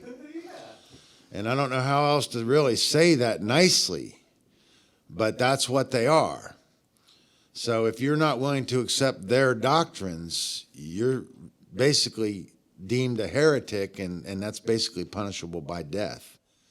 So we have these defenders of the faith that are willing to kill, and Christianity is the other form of this monotheism that seems to have become increasingly dangerous. Yeah. Yeah, literally. Kill for Jesus. So, really trying to make a hard point about this. Yeah, and it gets into all that, but this causes a backlash against the church. Okay? And all this killing. Actually, I'm just going to keep moving forward. So, to really understand the Dark Ages, first of all, I want to say what a Dark Age actually means. The idea of a Dark Age, to me, it means two things. Number one, it means the end of learning. Okay, because we talked about this Latin Christendom being this anti-intellectualism, right? So this Dark Age is being plunged back into the darkness of ignorance. The end of learning. The only way you could learn was to basically join the priest class or just, take what they tell you to be knowledge. So the Dark Age represents the end of learning, but it also represents the end of chronicling the history. So there's very, very sparse chronicling, but mostly what we know about it comes from eulogies and gravestones. But we had one famous chronicler in England, which is known as Bede, and a lot of what we have for our modern history of the Dark Age account comes from Bede, and the rest of it essentially comes from eulogies and gravestones. But that's what the Dark Age means. It means both of those things. It means the end of learning, a Dark Age, plunge back into a Dark Age, darkness, and also a lack of chronicling and an ambiguous history. So And really to understand this time period, this dark age, we have to understand what feudalism and manorialism is. And basically what this means is feudalism is not an established system. It's a consequence of a failed central authority. So feudalism basically means these powerful landholding families struggling for more land and more power for themselves. So it's a feud. It's not a family feud. It's a feud of families, and these powerful families. So this feudalism is basically a consequence of a failed central authority, and then manorialism basically means a more condensed version of that. So you're on a smaller property, and then you have these landlords that basically dictate whatever the law of the manor is. And the most important thing to understand about manorialism is that it's the end of trade routes. So everything that the manor has to sustain itself is produced on the manor. No one leaves the manor because it's too dangerous. And like I say, everything is produced on the manor, by the manor. This is the idea of manorialism, and the landlord is basically, who you have to listen to and take orders from or do what they're told. And you can imagine what the ramifications of that are. So I could say feudalism or manorialism is essentially a condensed version of feudalism. The most important thing to understand that agriculture, there's advancements in agriculture and the agricultural tools that allow them to till the harder ground in the north. And that leads to an expansion of the feudal territories, which means an expansion of the landlord's wealth, which ultimately leads to a return of town life. And then when the town life returns, they set up these craft guilds and these merchant guilds. So in order for you to buy and sell in their markets, you basically have to be a member of the guild. And I think it's important to note here that the Jews were restricted only to the practice of money lending. And that plays out later on, how that really works in the favor of marginalizing the Jews later on as we go through history, because they're restricted as a profession to only be in the business of money lending. And this is associated with one of the powerful families also known as the Lombards, but I don't have time to get into that. But there are these powerful families, and some of them you do need to know about. You need to know who the Lombards were. You need to know about the Merovingians. You need to know basically the Habsburgs, the Hanovers, the Bourbons, and all of these legacies, because this is what the feudal struggle is about. And it's taking place throughout Rome. There's so much more I wanted to cover, but a lot of this we've already... And one more thing I need to mention. So the papal seat in Rome is trying to extend itself as the central authority and bring all of Europe under the single banner of Latin Christendom. So in the East, you have the Byzantinism, which is not anti-intellectualism. They're still studying the Greek philosophies. And in the West, you have the Latin Christendom. So remember that. Because, and then you have the papal seat trying to extend its authority over all of it, right? Because the only law that can be higher than the law of the state is the divine law, and that claim is coming from the pontiff in Rome. So the main thing to understand is the papal seat becomes a prize to be won by these powerful families. So they're trying to get their guy on the seat. You understand that, right? They're trying to get their man on the seat because that's the central authority, so that means they have more power. And then as we move through this, you find that they'll create alliances with the church to gain the upper hand in their struggles with these other families. And what their motives for aligning with the church are not spiritual, they're political, and that's what I'm trying to put the point on. So this idea of monasticism and scholasticism, I see it as coming from Benedict in the 5th century and Augustine in the 6th century. And basically what modern Latin Christendom became was largely based on Benedict, with the exception of the idea of predestination.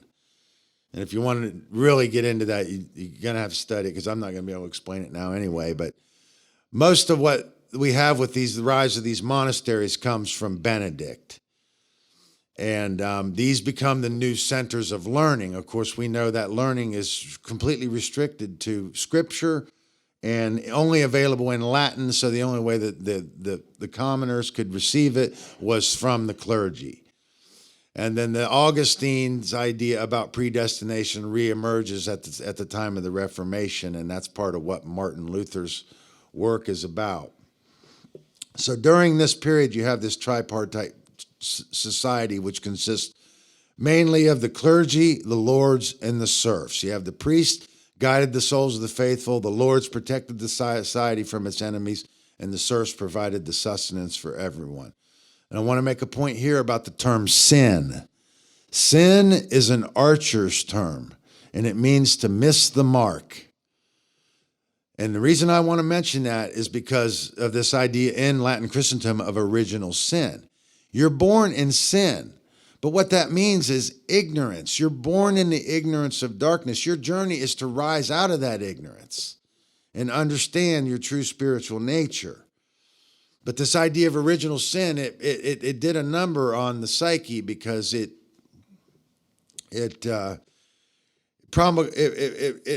propagated a lot of guilt and shame on peoples. It really did a number on the collective psyche. So keep that in mind when you hear that term sin. That means it's an archer's term. You can't accidentally do the right thing. In order to have wisdom, which is the output, the action, you have to have understanding. And in order to have understanding, you have to have knowledge. So that is the trivium: knowledge, understanding, and wisdom. Otherwise, you stay in sin. You are born in sin. It's ignorance. But you got to rise out of that. They want you to think, to set your sights on the afterlife and forget about the suffering that's happening here, and set your eyes on heaven and just hope for a better world in the beyond. So it's a political tool. That's what I'm getting at. It's a stand down order. Okay? It's a stand down order. It's a political tool, is the point I'm making. How could anti-intellectualism be something unholy? And ask yourself that. And then ask yourself how ignorance could be something unholy, which is exactly what it is. People want to arrest their development at the age of 19 and just go through life pursuing their career. Your whole life is a stage of growth. So you need to make sure that we get out of that darkness of ignorance. Otherwise, we're always going to miss the mark. I don't want to get too much into this. I don't want to sound preachy either. But so I mentioned. Okay, and one more thing I want to mention about the highwaymen. Okay, when the trade routes were gone, the end of town life during this feudal and just manorial period, this idea of the highwaymen were the robbers that were on the trails, the people that would rob you. And of course, there's a political conspiracy and a political agenda to create that. So this idea of the men of the hood is the monks robbing people. But if they're monks and they're robbing people for God, well, then maybe it's a good thing. And this is where we get the mythology or the legend of this character, Robin Hood. Comes from the idea, the men of the hood robbing the rich to feed the poor. And there's a lot more to it. But, the main thing is keep that in mind. The men of the hood and the highwaymen. Understand how the papacy could have an interest in having people dressed as monks robbing people to give you the idea that you need their protection, at the same time to create the idea that there's people that are actually stealing from the rich to give to the poor as a benevolent action. There's a lot to it, but I want you to understand, at least consider it. So we mentioned the papal seat became a prize to be won. We talked about the Byzantianism, Latin Christendom. And this here just shows you the coats of arms and the heraldry. And these basically each represent these powerful families. I'm not going to list them all here.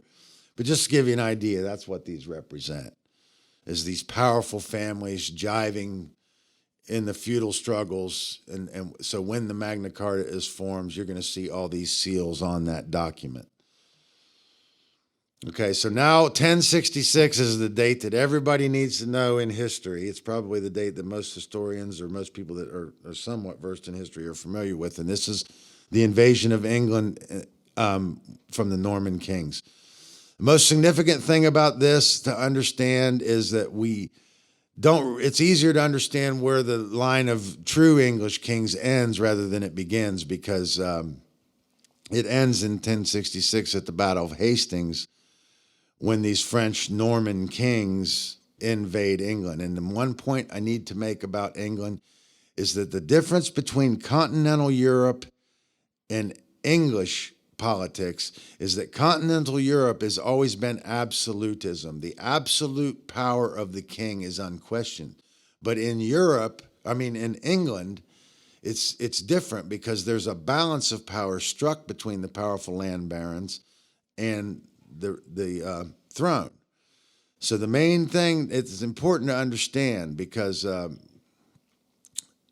there's a big difference in this absolutism that we find in Europe, and then this balance of power that's struck between the powerful land barons and the king in England, and it's exclusive to England. But we still have this other factor of this central authority in Rome trying to assert its authority over all of it and bring it under a single authority under the banner of Latin Christendom. And that's hard to say, but I just did it. But so this European absolutism and this limits on the king's power. And then the idea of the divine right of kings, the proper succession of the kings, has to be the eldest heir for several different reasons. But the main reason is because they're claiming to be the Most High, because they have some connection to a divine blood lineage. So if that lineage gets broken, then it's no longer valid. There's a lot more to understanding the divine right of kings. We're probably going to have a chance, hopefully, to talk about it a little bit more, but need to keep it in mind, because to really understand this stuff, that's what you really got to get your head around. So the Battle of Hastings, 1066, represents the invasion of the Norman kings, which are essentially the French kings, but that implies Norsemen had come into the south. So, there's Viking heritage there too. And these tough Frankish kings are all part of this. But there's this struggle. What the struggle is really largely about is the English Channel, between Normandy, the coast of Europe on the west, and then the eastern coast of England, because that English Channel is obviously a very strategic part of these trade routes that are trying to be controlled. So hope I made myself clear with that. Okay, and this is the Bayeux Tapestry, and this basically depicts some of the events of 1066, if we know how to read it properly by understanding the history. And I know this is tough, and this is hard. And I know you guys aren't going to make it through this. I don't think I'm going to make it through it. Maybe I could do some more tomorrow. Yeah, you're welcome. I think that might be the thing to do. Yeah, we can do that. But okay, then that's what I'm going to try to do. How long have I been speaking since I got back up here? All right, then bear with me. I'll try to introduce this part of the subject here. Yeah, we're going to go to the Crusades. Okay, so the First Crusade is the most significant of the Crusades because, for one thing, it's one of the bloodiest events in our world history. And when these knights arrived in Jerusalem, they're said to be wading knee-deep in blood. And they killed everything in their wake on their march to Jerusalem. And including they slaughtered a lot of Jews in the Rhinelands, and they just devastated everybody. And part of the reason for that is because all of the most violent criminals, or anybody that was willing to participate in the First Crusade, was given clemency, which is basically a get-out-of-jail-free card to participate in this crusade. So you had the most violent, vile offenders as part of this crusade, and that's very important to understand. So in 1095, Pope Urban II gave his second speech at Clermont in Lyons, and that basically kicks off the First Crusade in 1097. And they marched all the way into the Rhinelands, and then through Constantinople, and they went all the way into Jerusalem, and they conquered Jerusalem and a lot of the territories in Syria. Okay, but they were not able to hold Jerusalem for very long. And it's all about that struggle. It's about this skirmish in the so-called Holy Lands, and this Dome of the Rock. And this temple has been built and rebuilt. It's said to be the place where Solomon's temple was originally built, and all that's left of that is the Wailing Wall. And now the Muslims have built their temple in its place on this Dome of the Rock. But you have this skirmish in what's called the Holy Land. Yeah, it's like when Muhammad gave his last speech or something, came down from heaven. Right. Yeah, it has connections to all of the major exoteric religions. This particular land, and Jerusalem, one of the most ancient cities. But main thing I'm trying to say is that they have this skirmish, like a football game, over this one piece of property that's supposed to be this Holy Land. And this comes from confusion, not understanding what the Holy Land is. The Holy Land is the high place in your consciousness. And the only way to get there is not making a pilgrimage on the earth across the globe. It's to do the inner work and climb that mountain of consciousness. And then do what Moses did, come down the other side and bring the people, the knowledge to the people. But I don't want to get into that because I don't want to sound preachy. But that's something we need to understand. It's a three-dimensional controlled opposition, and it's all about this skirmish for this so-called Holy Land. I mean, because when we understand the true enlightenment, it clears up a lot of the confusion, what's befuddling man for thousands of years. So just wanted to mention that. But this is a bitch. I'm telling you, this is harder than I thought it was going to be.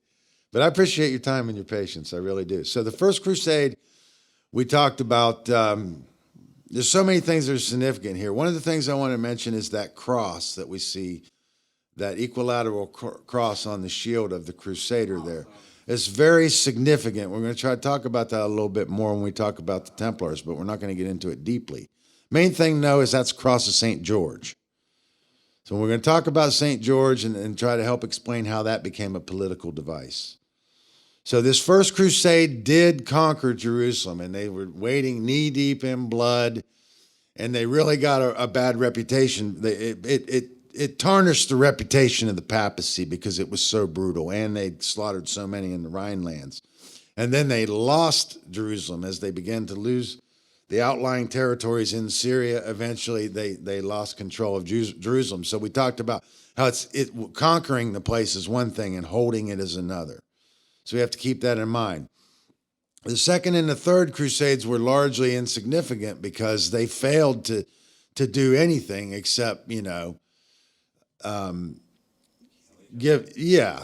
was killing, and then there was glory of dying in battle and going to Valhalla and all that. But they did not conquer Jerusalem. But the Third Crusade we can remember because Richard the Lionheart was part of the Third Crusade.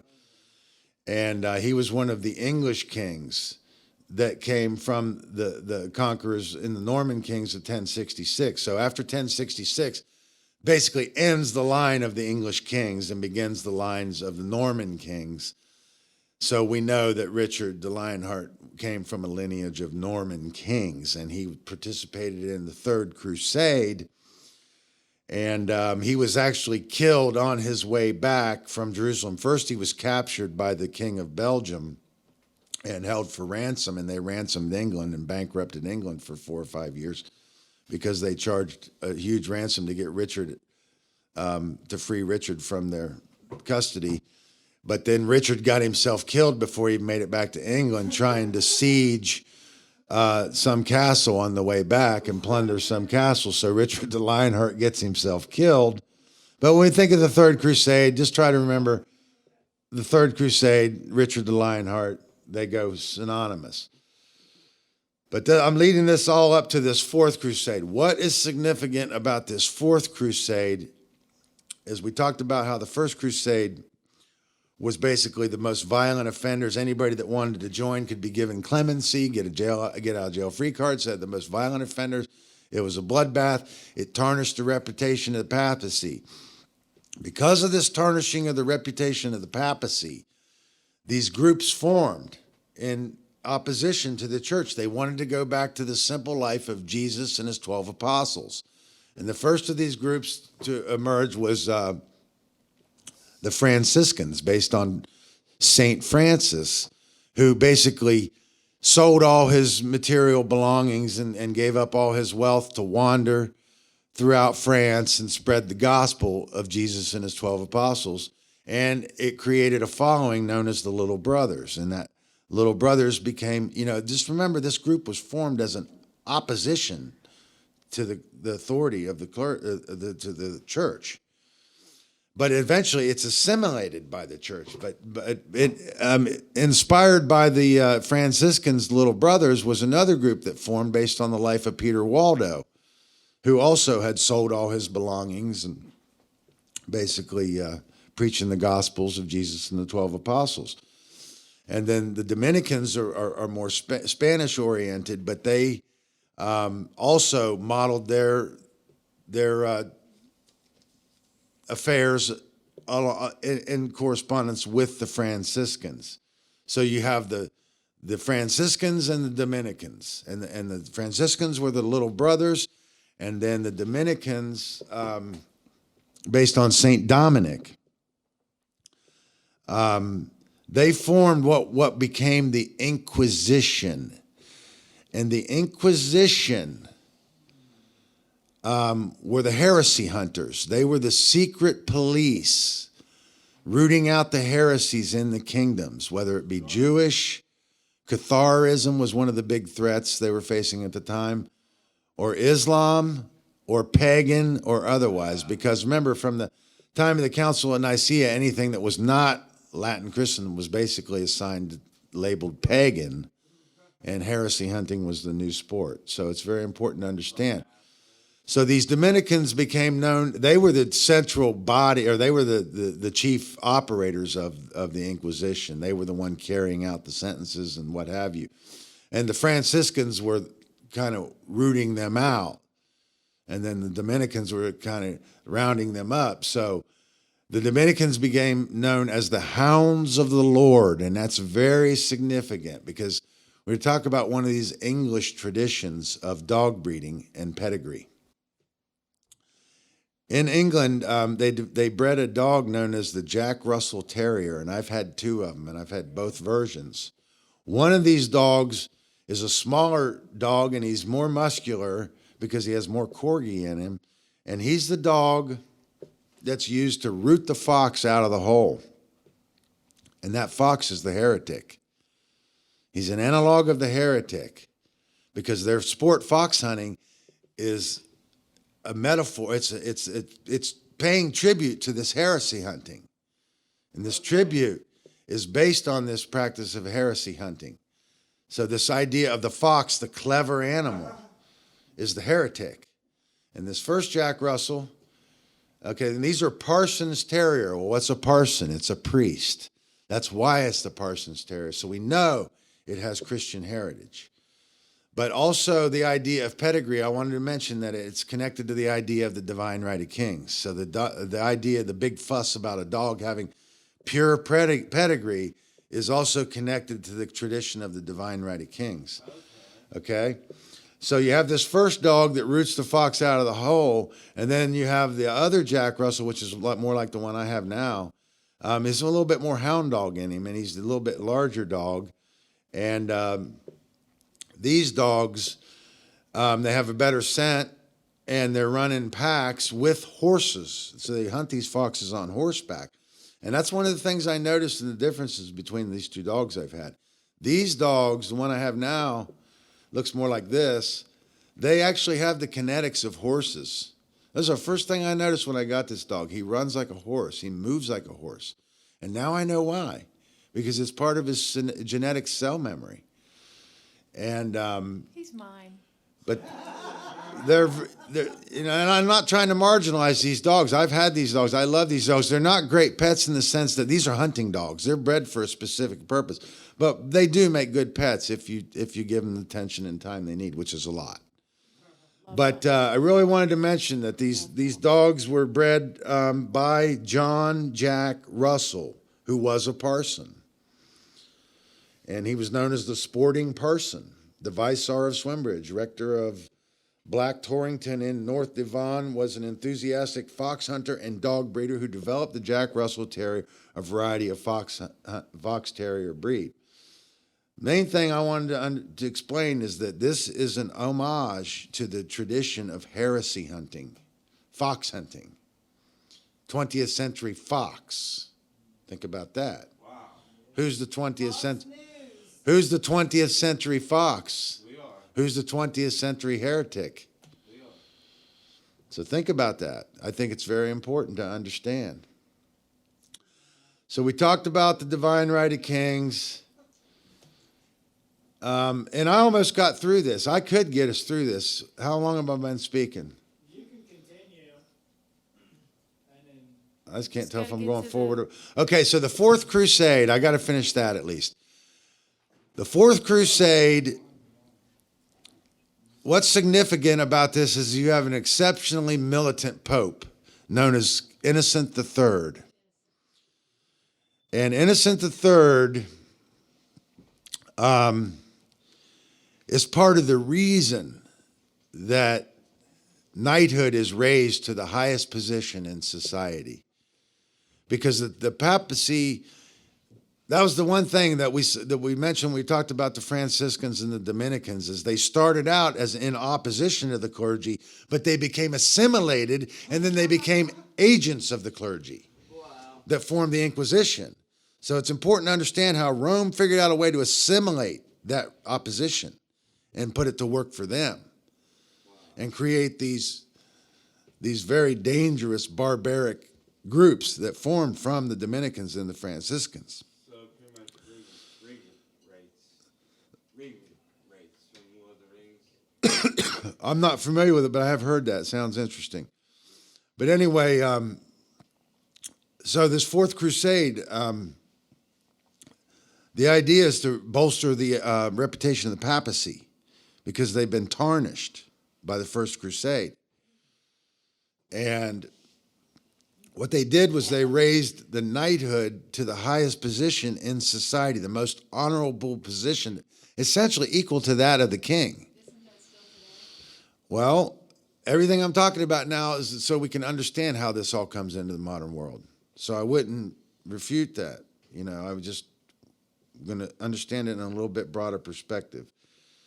So just understand that this Fourth Crusade, the knighthood, is raised to the highest position in society. And you know what? I think I would probably be doing us all a favor if I just call it right there and try to finish it tomorrow, because I'm going to be here and we got quite a bit more to cover. Awesome. So I appreciate your time. Well, thank you.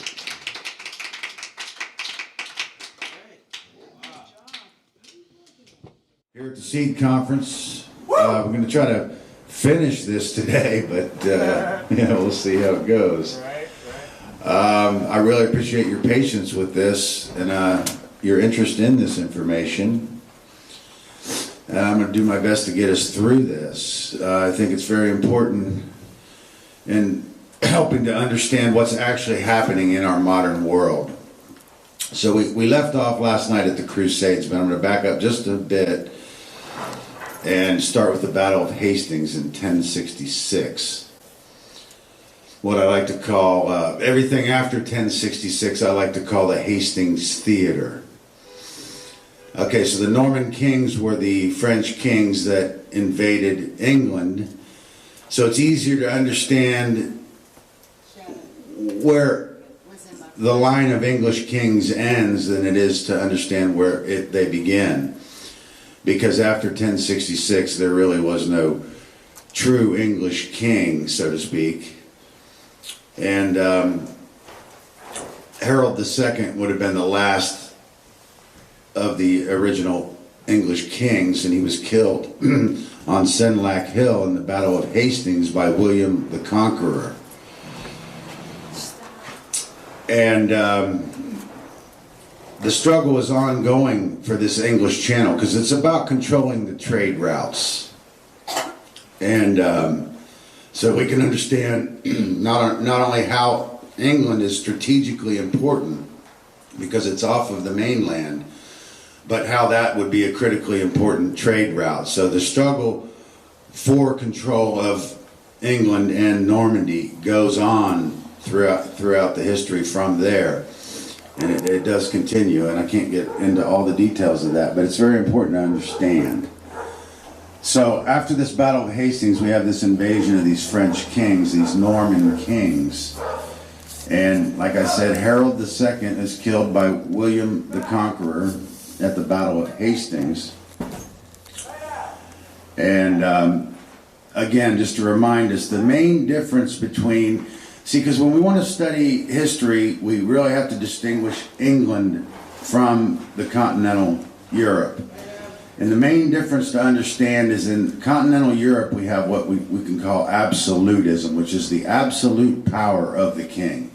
In England, they've established a balance between the powerful land barons, what we can call the nobility, and the king. They have established limits on the king's power, and they have an arrangement for that, but they don't have that in continental Europe.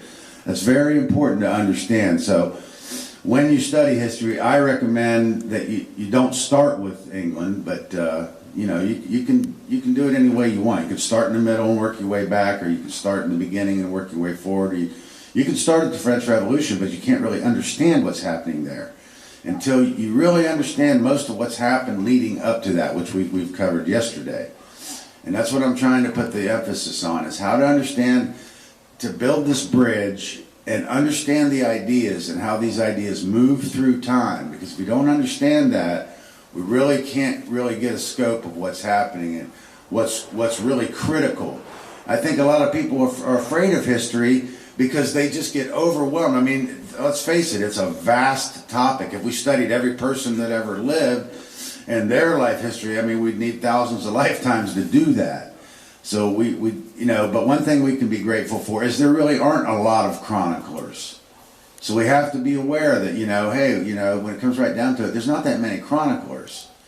We want to study it enough until we can understand and start to see the ambiguity. And in the Dark Ages, the ambiguity is clearly evident. There's very few chroniclers in the Dark Age. That's part of why it's called a Dark Age. And the other reason it meant the end of learning.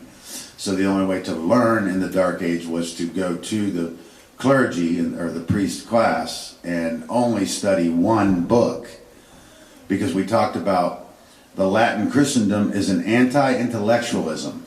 So in Byzantine, they're still studying the Greek sciences and the Greek philosophies in the East.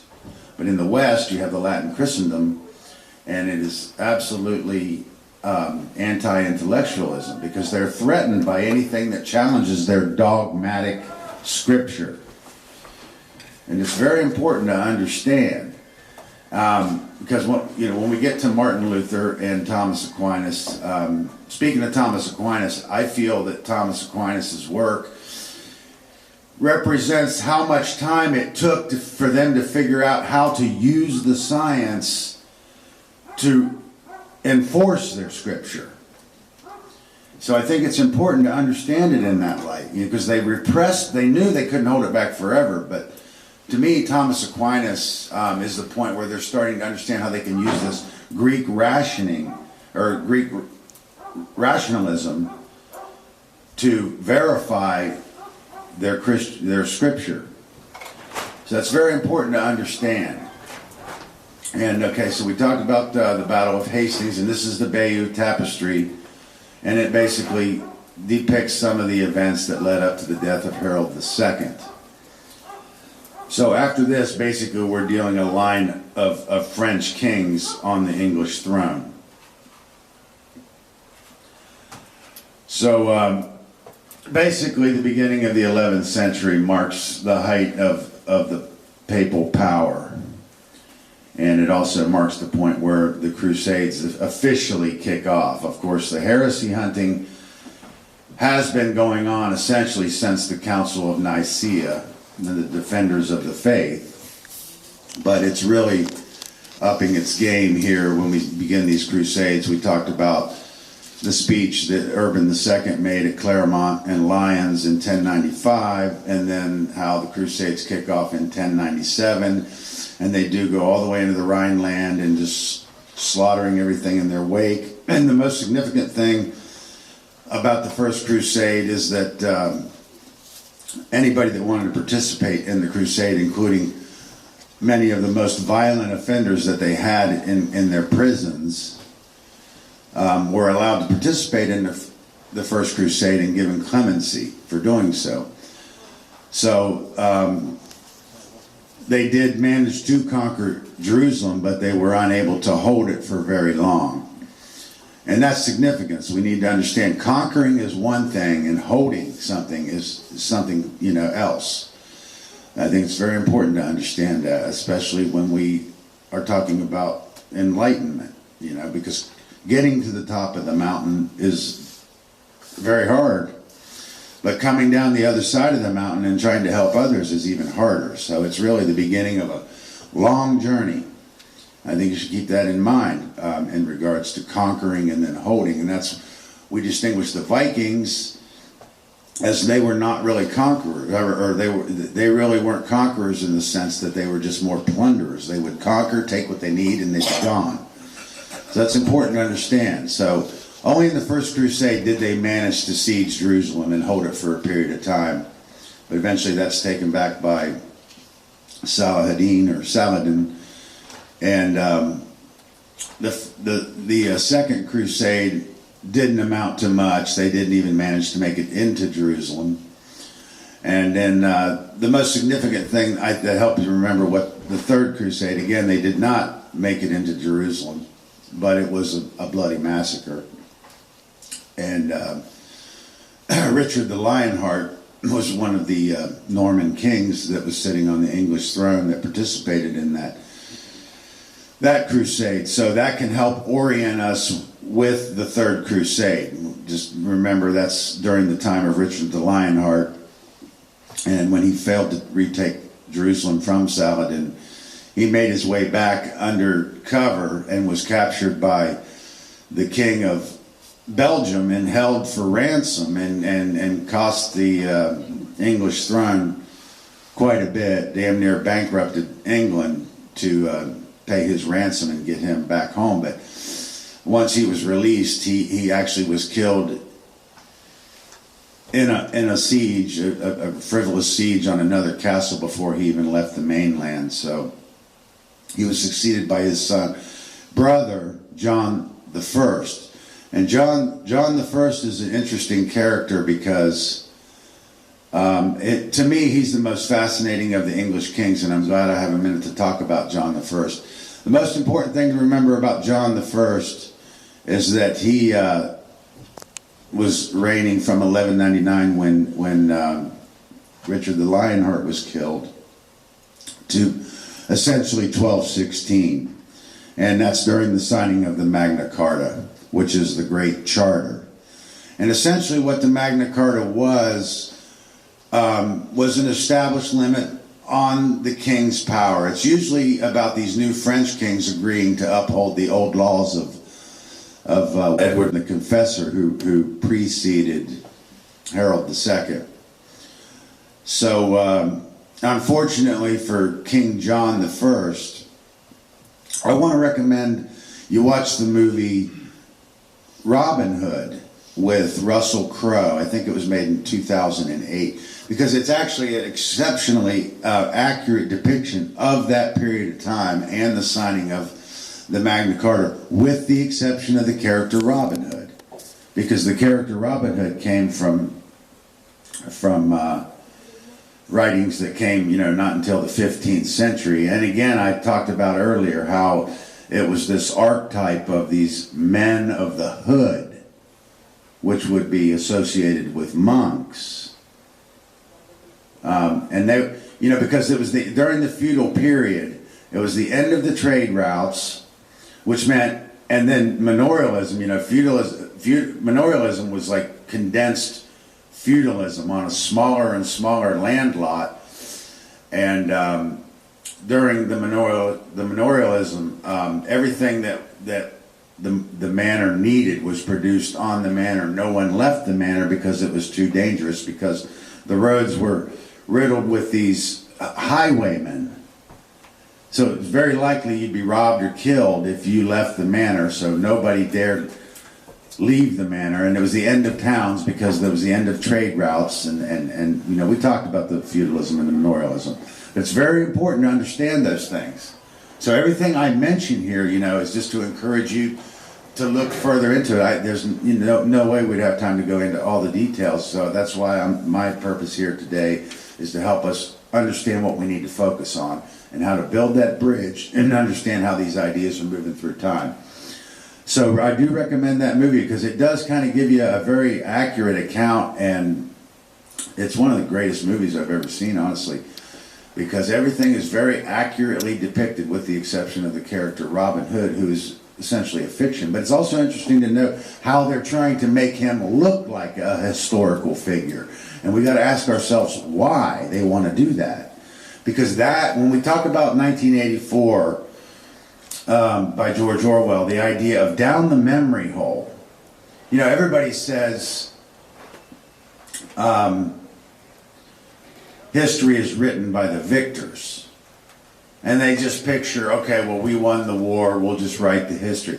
It's more complicated than that. It's more sophisticated than that. Because in order to really do it and make it effective, they have to assimilate cultures that they're conquering. And this is how they do it.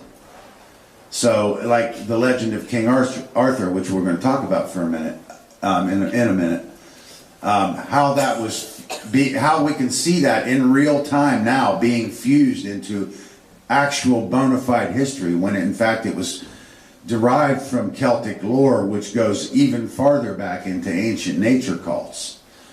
So when we understand how they assimilate this culture, then we really can understand how history is rewritten. You know, it's not instantly written down, okay, this is what took place. It happens over a long period of time, and it absorbs culture. And this is how it does it, by absorbing their traditions, absorbing their mythologies.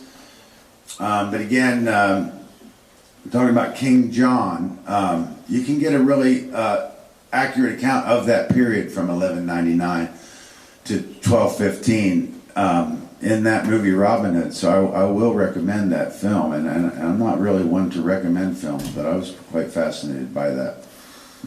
We talked about the divine right of kings and how important that is. This is a little bit difficult, but we have to understand this. Why the eldest son is always the heir to the entire estate of the king, and why that pedigree is so important. Because if the king tried to equally distribute his estate to his more than one sibling, you would have sibling rivalry. And that would compromise the expansion of empire. So that's very important to understand, this divine right of kings. And it's the idea that they receive their authority from God, if you're going to buy that. Okay, and we talked about earlier when I started this presentation how that's accomplished by fusing their history with mythology. The idea that they were seated by demigods, and the interpretation of Genesis 6:4, the mingling with the daughters of men. It's one of the most controversial passages in any scripture. It's what I call the areas of contention that need to be addressed. So this divine right of kings and this pedigree, how we talked about how that was related to the dog shows and the Jack Russell Terrier, specifically when it came to heresy hunting. But yeah, so after the invasion of the French kings, it becomes more and more critical for somebody to be able to demonstrate that they're the true Englishman. So it's who's the true Englishman? There's your Englishman. So these French kings often, and many times, they don't even speak English. But many of them you see as you're studying the English kings are endeavoring to learn the English traditions and try to appear that they are bona fide English heritage. And, you know, we have to understand some of the struggle that's going on in England, that the Northern Territories, which is Scotland, were not easily conquered. It took longer for them to be Christianized because their culture was stronger and they were more robust fighters, and that's important to understand. And then you have Ireland, but we're not going to have any time to go into the history of English kings, but it's a fascinating study. That's what I've been studying recently, which is probably why I forgot a lot about what I originally set out to talk about, which is French Revolution. But I'll do the best I can. So, and that's the thing, you know, people get frustrated with history. That's what I'm trying to tell you. So you stick it in and it falls back out. You're reading something else. You only got a limited capacity for RAM. But the idea is that anything that you can't make stick up here, you got it in arm's reach. It's within arm's reach. If it's important, you know where to find it. You've already been over it. Grab it here, but you can keep focused on the ideas. Don't get frightened or scared away or what's the point. I can never hold all this minutia, because that's not what you're trying to do. You're trying to understand the ideas. I don't know all this history. I'm not a historian. But I have the foundation to understand what's actually taking place. And that's what gives me the confidence to come up here and speak on this stuff. And that's what I want to inspire you to be able to do, and not be afraid that, you know, it's just too much memorization and all this. And, you know, we're really not to the period of Machiavelli, but since I got him on here, the main thing to remember about Machiavelli is that he was an advisor to the emperor in Italy, and during the Renaissance period, there's a struggle for Italy, and they're relying too heavily on mercenaries, and this has a lot to do with war strategy. But when they rely too much on mercenaries, often the monarchs can be overthrown by the generals, and so, you know, this is the idea of nationalism, you know, a more patriotic inspiration to want to resist imposing forces in the Italian peninsula. So Machiavelli basically is not really the first to do it. It's basically throughout history, but he's the first to really write it down and coin it. So redefine virtue as that which leads to a stronger state. So in order to have less dependence on mercenaries, they had to find a way to fuel more patriotism and nationalism and ideas like that. But the goal was to redefine virtue as that which leads to a stronger state. And that's where we get the idea of the end justifies the means.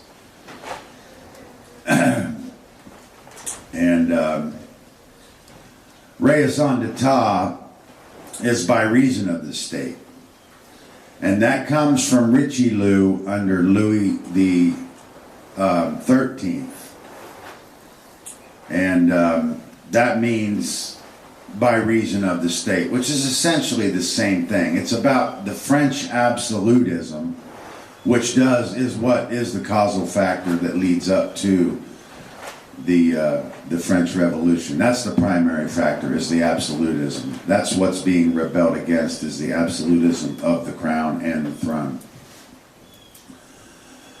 So we talked about culture and how it acts as a cultural firewall.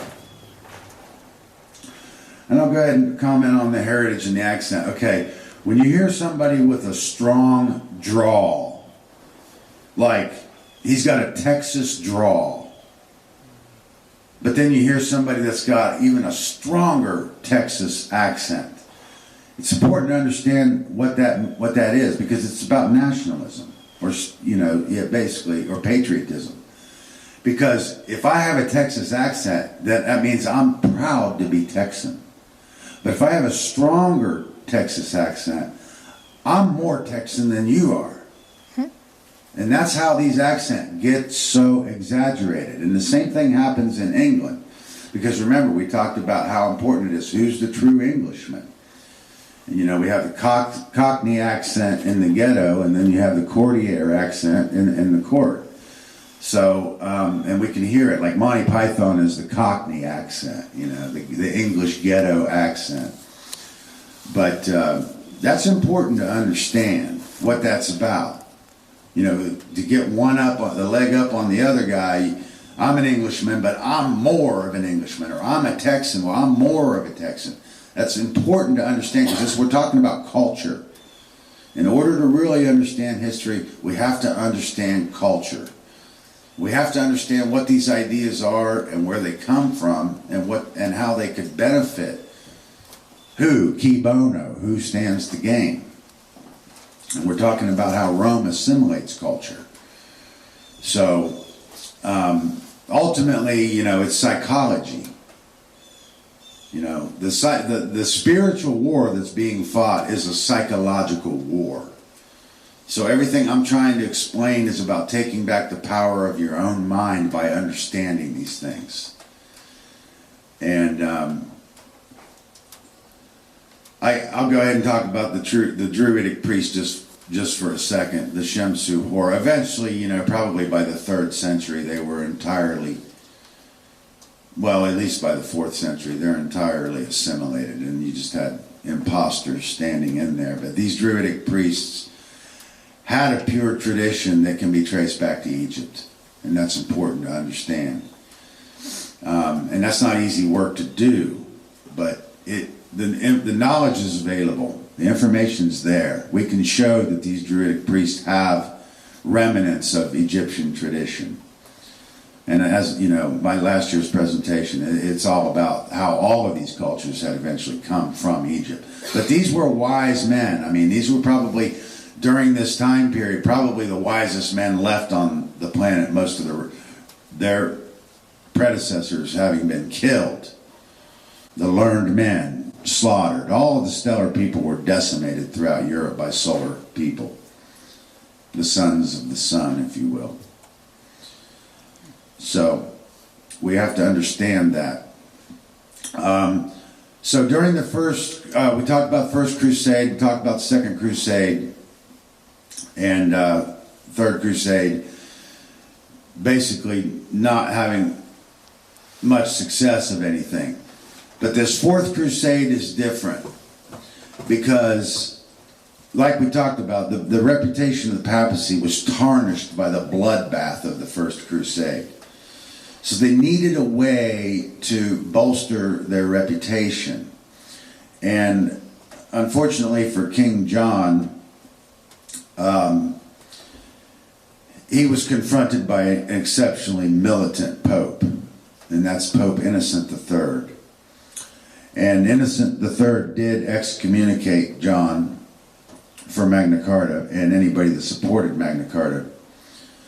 And like I said, I don't want to go into the history of the English kings, but that's important to understand. But what Innocent did that's most significant is that he elevated the knighthood to the highest position that can be held in society. So unlike the First Crusade, now you have the most noble men in society participating in the knighthood of the Crusades. And that's important to understand because basically they had basically the same power in the Pope's eyes as the king. And it basically made the knights sovereign, like the king, like the equivalent of the king's sovereignty. And like I said, again, you're dealing with the nobility in the knighthood rather than the most violent offenders in society. And we talked about the Inquisition, and that's part of this. But, and you know, those shields that they're carrying there aren't really very accurate for the cross that you would see. Now this one here is. Here, this cross. That's the cross of St. George. And that's very important to understand. Because when we look at the Union Jack, which is the British flag, that cross that's on part of that flag is the cross of St. George. And the other cross that's on that flag is the cross of St. Andrew. So when you put those two together to make the Union Jack, That's about uniting Scotland and Ireland under English rule, which took a long time to do, and it still comes all the way into the modern world. There's still a struggle there for that. But that's what gives us the United Kingdom, is that British flag. And it's about the union of the cross of St. George and the cross of St. Andrew, which I will talk a little bit more about. So he raised the knighthood to the highest position that could be held in society. And the way that he did that, just to mention, that scene is from The Omen 3. So that's Damien standing there. And I talked about that yesterday, so if you want to pick up on that, you know, this is all being documented so we can revisit it and dig deeper into it and understand. Talked about Louis the Pious. And I just brought along the list of the Bourbon kings, Louis I all the way through, but I explained that the most significant were probably Louis the 13th, the 14th, and the 16th. So I just talked about Louis the 13th, Raison d'Etat, and Richelieu. So just have this with us so we can understand this French Revolution.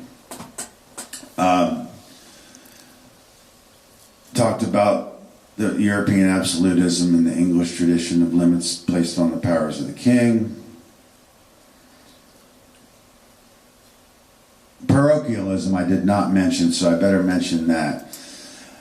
Parochialism is the idea of God's chosen people.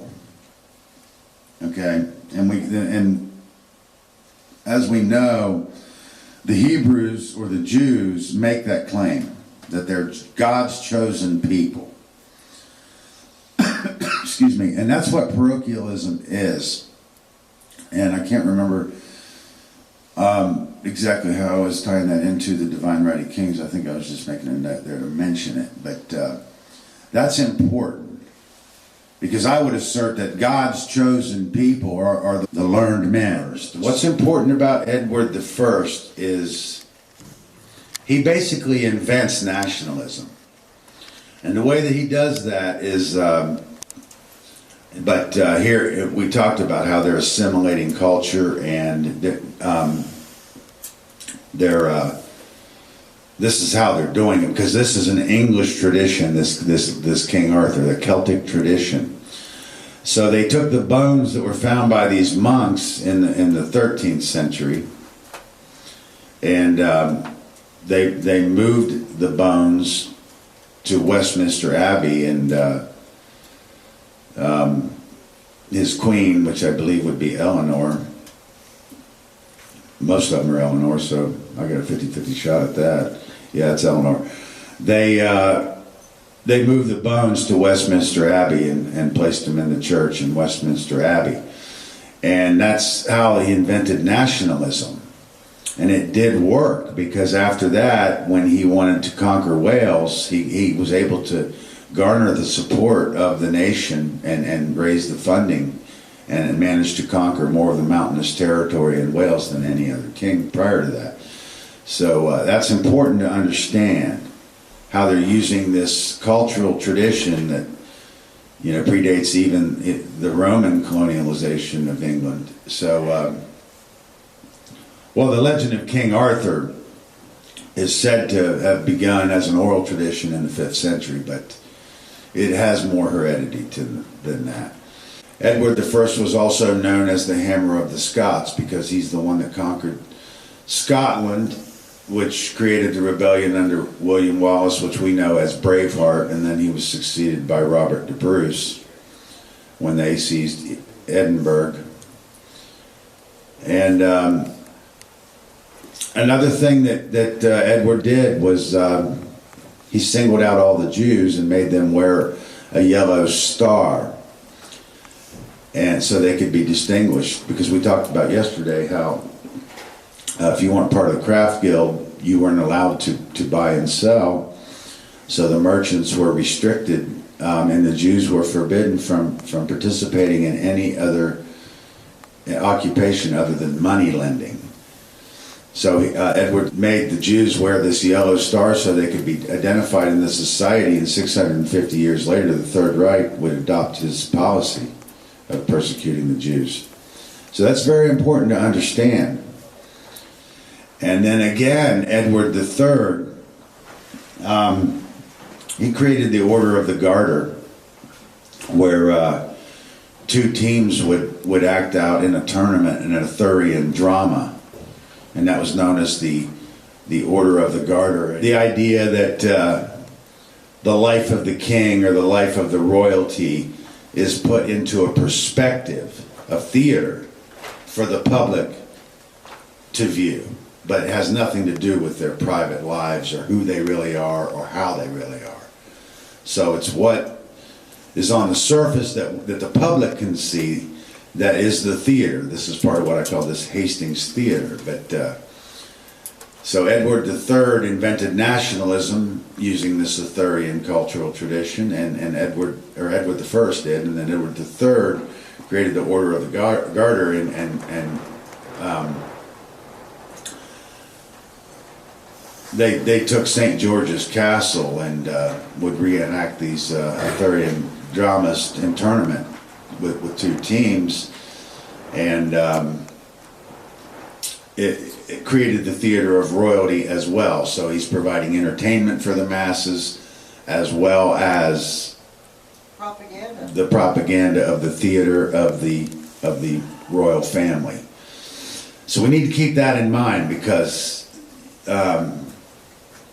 everything that we see, we're meant to see in the media.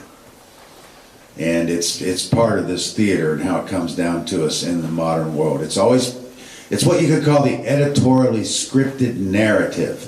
But we can't really understand. Remember, Kennedy's administration was called Camelot.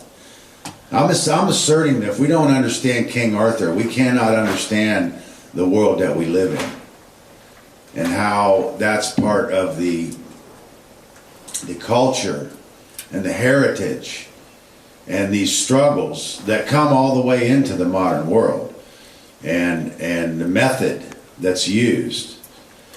And it's important to understand that under Edward III, that's when the Black Death, the plague, arrived in England and decimated 2/3 of the population.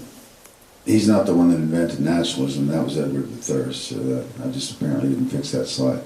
So this legend of King Arthur and how it plays into the theater of royalty, and also how it was assimilated by these French kings. And this is part of them being able to show themselves as the true Englishman. Remember, who's the Englishman? I don't know if I'm going to remember everything I wanted to say about this, but that could be a good thing. But there's an image of the round table, and then there's an authentic image of a round table. And what do we see there?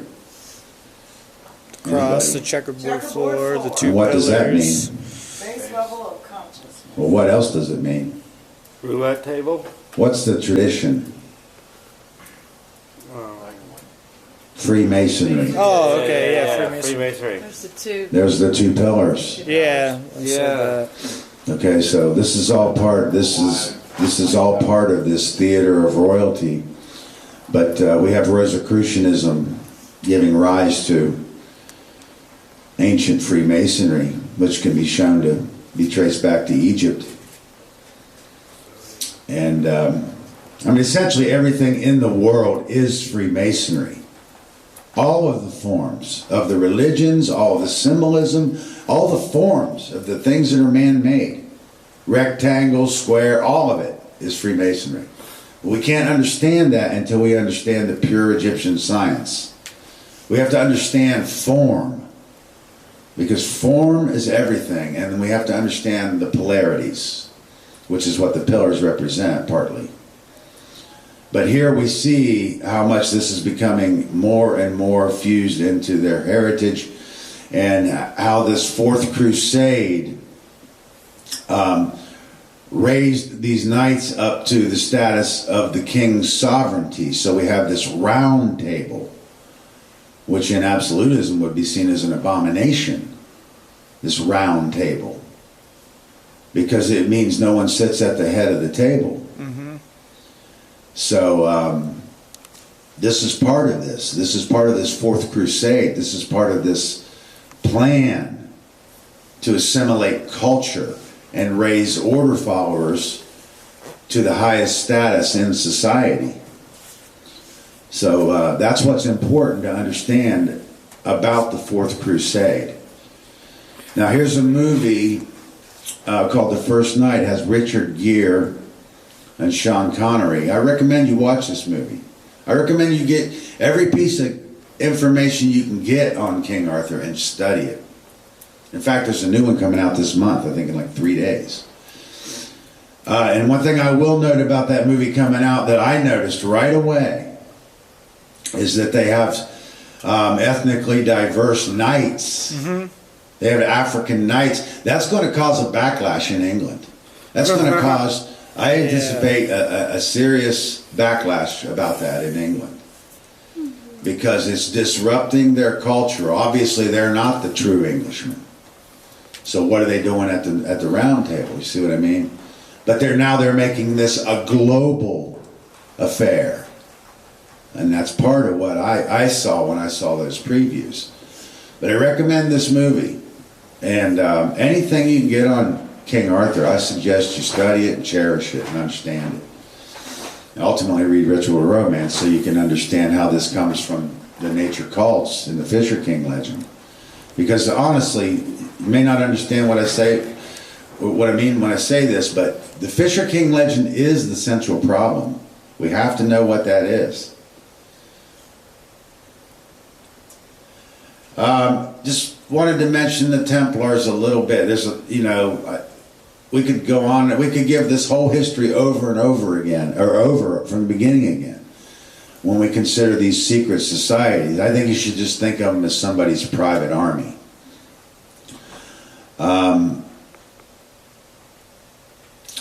I talked about how if you wanted to get knowledge in the Dark Age, you had to join the church. That was the only way. You had to become a priest. Well, the same thing is true as the mysteries began to re-emerge in Europe. If you wanted to access the mysteries, occulted knowledge, you had to join a secret society. There would be simply no other way to access any of that knowledge. And that is part of what's happening as a sideline of the French Revolution, is that Egyptian science is aggregating in Austria. And Adam Weishaupt has something to do with that, So don't believe everything you read, and don't judge other people, Just understand that he's significant, and he had something to do with this aggregation of this occulted knowledge. That's all that matters, is that knowledge. And understanding why the French Revolution served as kind of like a flashbang grenade thrown in there to scatter that. Because when that knowledge aggregates, we see it was all part of one body of knowledge, the ancient Egyptian science. So I think that's important to understand when we talk about the French Revolution. I don't want to get too much into the occult, but it's a definite factor in everything. So if we really want to understand, we cannot ignore that fact. The Rosslyn Chapel is unique because it incorporates Christian symbolism with what they would call pagan symbolism.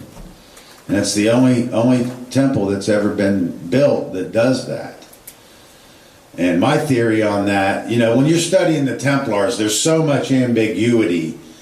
It doesn't take long before you're able to speak with some authority on it.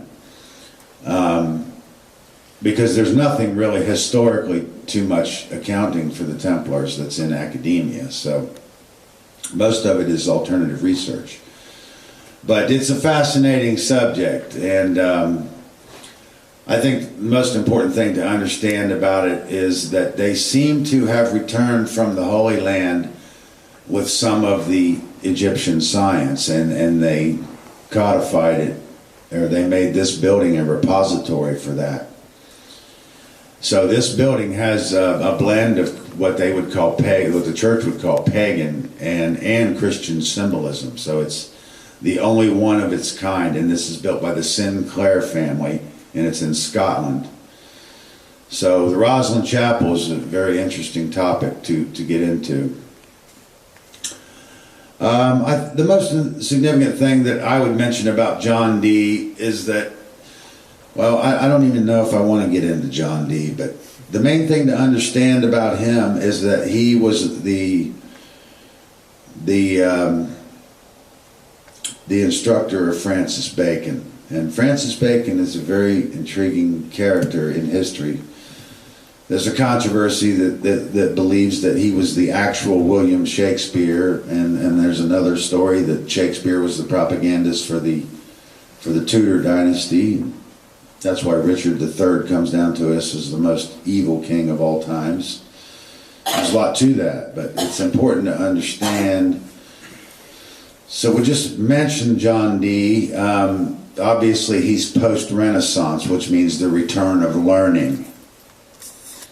So the end of the Latin Christendom anti-intellectualism means the return of science in the studying and the translating and transcribing of the Greek philosophies, mostly Aristotle, into Latin, and then French, and obviously the colloquial vernacular. But John Dee was an alchemist, and some people acquired notoriety as a sorcerer. So he's obviously working with the mysteries. And all of the great scientific minds that happened post-Renaissance, which begins in northern Italy, studied Comitian traditions. Galileo for Europe. Newton, physics for Europe. Tycho Brahe, all of them studied Comitian traditions that were repressed by the church. And that's important to understand. That's the reason I brought those along. So I already mentioned this. This is the cross of St. Andrew and the cross of St. George, which gives us the Union Jack, which is the British flag.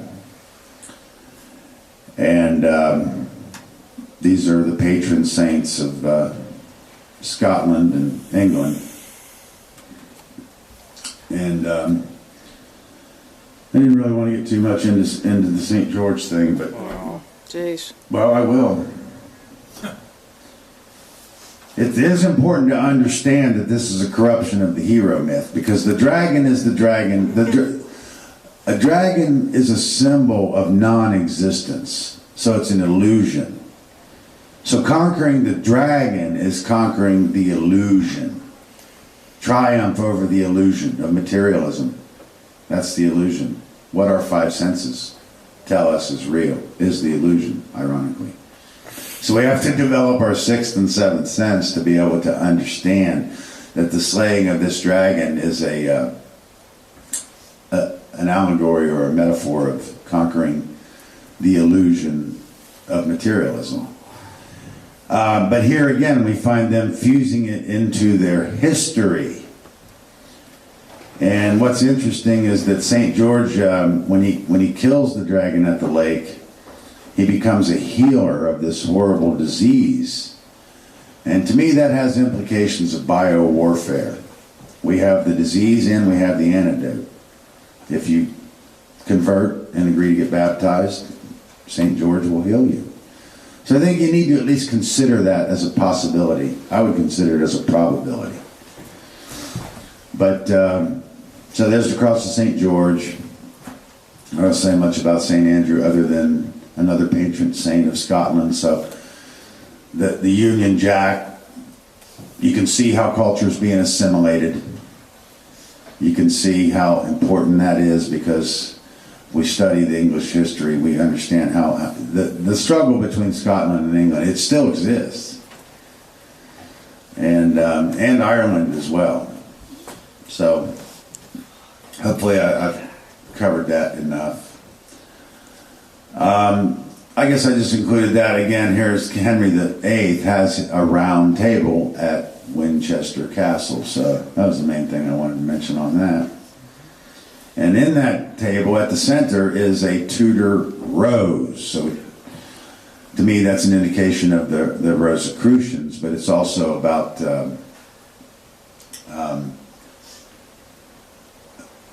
what was his name? Henry.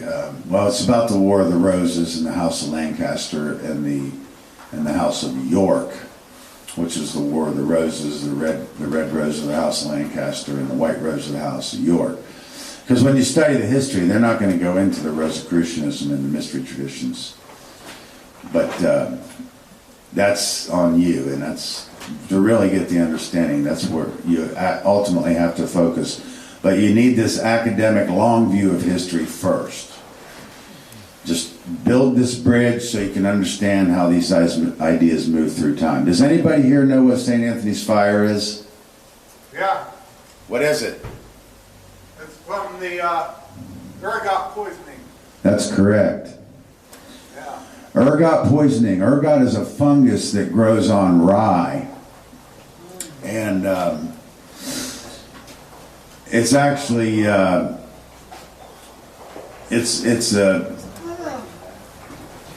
what would happen is these villages would have their rye, and it does grow in barley too, but they would have their entire grain crops infected with this ergot, and they have nothing else to eat, so they go ahead and make the bread with the ergot, and the whole entire village would become infected with ergot poisoning. And ergot is the chief source of one of the primary ingredients in LSD. I guess the idea is that there's a compound that causes extreme restriction in your circulation. So I guess however they make LSD, they neutralize that compound to the degree where it doesn't cause your fingers and toes to start dropping off because of the restriction in the circulation. But that's what would happen. So you'd have an entire village eat this bread, and then they'd be having these wild hallucinations, and then the next thing you know, they're getting gangrene in their fingers and toes, and their limbs and extremities are dropping off. So it caused a lot of insanity, a lot of... To me, this is part of where the idea of possession and how the church stepped in and all this stuff, exorcism was the word I wanted, yes. I think the idea of exorcism and that has something to do with the St. Anthony's fire, so I wanted to mention that. Again, here's our standard witch hunting kit.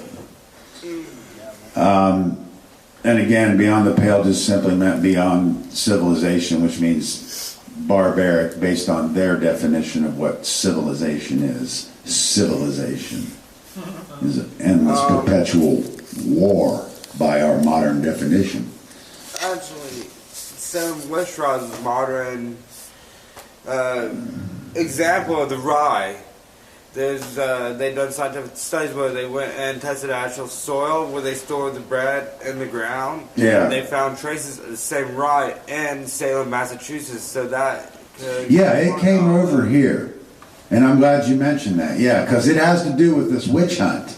Yeah. Okay, the St. Anthony's fire is part of this witch hunt. It's still just an extension of the heresy hunting, but it's like the new phase of it. Witch hunting. Hands.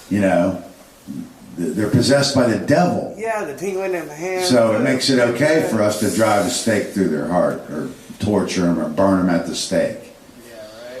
Wow. And that's one thing I wanted to mention about the Crusades and the heresy hunting and the Inquisition is, you'd be burned at the stake or tortured or both. Anything they can think of, the most painful, because it's ruled by fear, it's ruled by terror.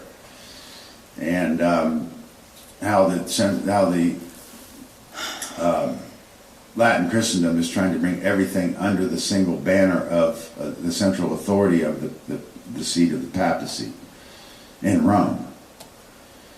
The cult of Mary was basically, and part of what Edward III did, the idea that the Queen could step in and temper the ruthless justice of the king, because the only two females prominent in the scriptures was the Virgin Mary and Eve. And Eve gives rise to the idea of original sin, So this cult of Mary formed around this idea of this immaculate conception, and the idea that she could temper the wrath of God, or she could temper the wrath of the king. And it's connected with this Puritanism and this witch hunt, which Sean here just mentioned, came over here to Salem, and those were the Puritans, you know. And without saying too much about that, I mean, you have to keep this in mind. You have to take this seriously to understand that these ideas didn't really go away. They just kind of changed. They changed their image. Okay. So Martin Luther. Who's Martin Luther? Martin Luther published his 95 Theses, or 95 bullet points, salaciously attacking the church, particularly with bearing on the practices of selling indulgences. And I would go one step farther and say the majority of the wealth of the church was built on the selling of indulgences. The idea that you can buy your way into heaven, which I explained in last year's presentation, can be shown to come derived from the tradition of the weighing of the heart of Hathor, when that was corrupted. You know, this idea that you can buy your way into heaven, and how the church did build wealth, and you can buy forgiveness for your relatives as well, your dead relatives. So they, you know, they did capitalize on that. And speaking of capitalism, you know, I've already stated that everything after the Council of Nicaea, in my view, had nothing to do with spirituality in the religions. But I would describe Christianity in the modern world as a fire shield for capitalism. So this leads to the Protestant Reformation, this 95 Theses that's published by Martin Luther. So he's a very, very important figure to understand. And he alone doesn't get all the credit, you know, because it led to the Calvinism and John Calvin and other things that eventually do lead to this Protestant Reformation. And this Protestant Reformation is largely about revitalizing the St. Augustine ideal of predestination, which I'm not going to fully explain, but it's basically the idea that it's already predetermined who's going to heaven and who's going to hell, and you don't find out until you're dead, something like that. And you know, the other version was the idea that everybody's got a shot, but you don't find out till you're dead. Really, I mean, the way I would describe it is about setting your sights on the afterlife. Forget about what's going on here. Just set your sights on the afterlife, and you'll have a better life there. So we talked a little bit about the Renaissance beginning in northern Italy, and which is the return of learning, the end of the anti-intellectualism, which ironically corresponds with the fall of Byzantine under the Ottoman Turks, finally overthrew Constantinople. And here it's talking about the end of the Crusades. I would assert that there's no such thing as an end of the Crusades. They come all the way into the modern world. So this return of intellectualism, and I mentioned how I think Thomas Aquinas has something to do with them using this Greek rationalism to verify the scriptures. It took them a while to figure out how to do it, but eventually they did figure out how to do it. So everything, I just wanted to just revamp everything here that we've covered. So we covered, to show us how we built this timeline. So basically 800 BC Homer, Hellenic Greece. And then 500 BC Hellenic Greece and the rise of the Roman Republic. 323 Hellenistic Greece, the decline of Hellenic Greece. The death of Alexander the Great. 264 BC, the Punic Wars with Hannibal, who had the elephants, and the decline of the Roman Republic. So remember, the height of something is always followed by the decline. And 44 BC, the Ides of March 15th, and the assassination of Julius Caesar.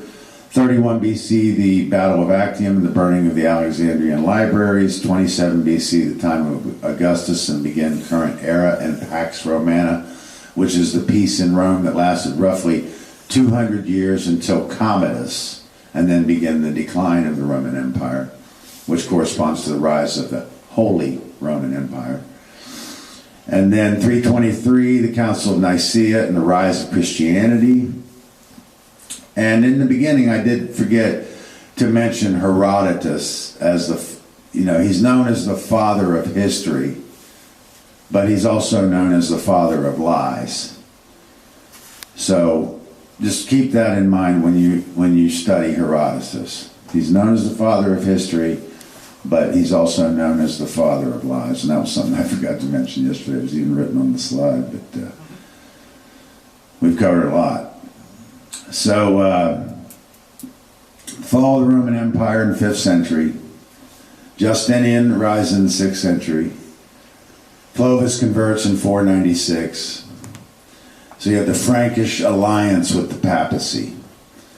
So now, for the first time, Rome is starting to expand into the north, while they've lost some of their control in the Mediterranean basin. So don't confuse the fall of the Roman Empire with the end of the Roman Empire, because it means the rise of the Holy Roman Empire. 7th and 8th century, rise of the Islam and the Moors invasions of Europe and Sicily. 800 BC, Charlemagne crowned by Pope Leo III. 1066, Battle of Hastings, Norman King invasion of Britain. Council of Piacenza, Urban II, 1095. First Crusade, 1097. Third Crusade, 1199, Richard I. 1215, John I, Magna Carta, Edward I. In the 13th century, in the third, Edward III and the first, roughly 13th century. Martin Luther, the Renaissance, 15th century, the Reformation. Okay, so the Reformation is followed by the Enlightenment, or the Renaissance is followed by the Enlightenment, which is the return of learning and sciences, and translating some of the Greek philosophies and sciences into the Latin and brought into Western Europe for the first time. So the Enlightenment that comes out of the Renaissance is basically kicked off by this man, and these new thinkers are known as the philosophes, whereas the Greeks are known as the philosophers. These are the philosophes. And Thomas Hobbes wrote Leviathan. That's his main work. That's part of academic studies. And he inspired other thinkers, including Voltaire, Montesquieu, Rousseau, who wrote The Social Contract, and Montesquieu's The Spirit of Law. And these new thinkers, these philosophes, the Enlightenment's largely about don't trust authority, don't believe anything you hear, research it. The information's available now and never has been before. So we have the opportunity to learn, and we need to stop putting our faith in authority and figure these things out for ourselves. And then it leads to a drive for equality. And this is the first generation of these philosophes. And that inspires for one thing, out of that comes the scientific revolution, and then Isaac Newton publishes his Principia in 1687. So the Age of Enlightenment is preceded and closely associated with the scientific revolution. And then the 7 Years' War from 1754 to 1763 is essentially a struggle between England and France for territory over here in the Americas. And essentially Louis XV bankrupts France, funding and fighting that war. So the 7 Years' War is part of what fuels the French Revolution. And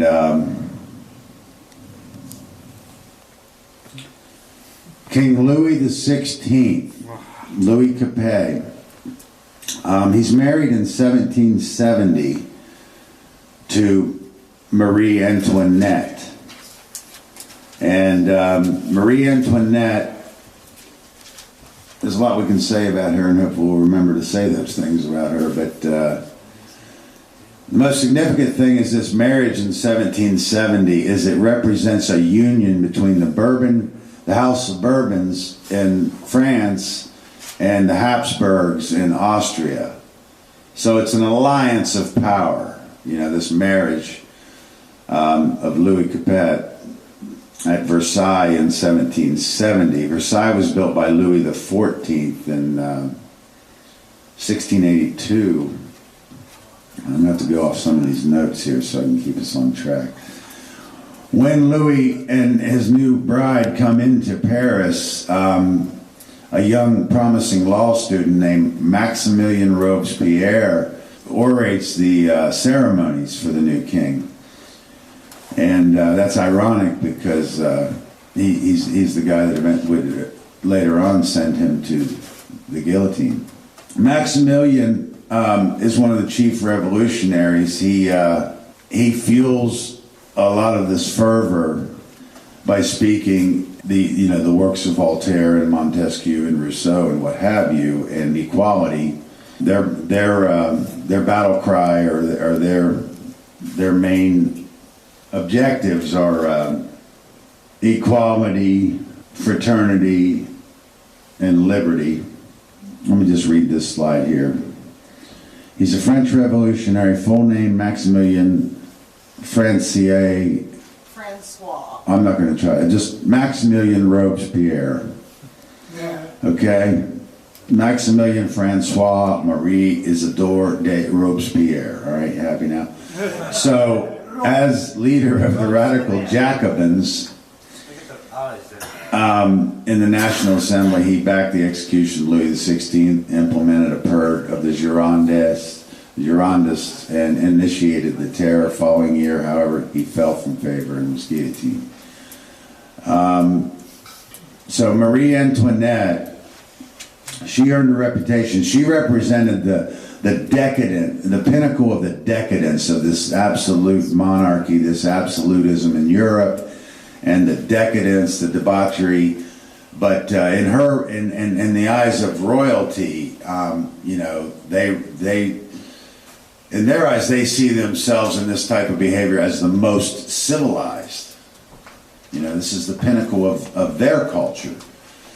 And she's said to, be consuming the substance of 1,000 men a day. And, she has these outrageously wild, large hairdos that take hours to do. And she spends her time in Versailles, which was built by Louis XIV. And as it was built outside of Paris, and it was a place where the royalty resides.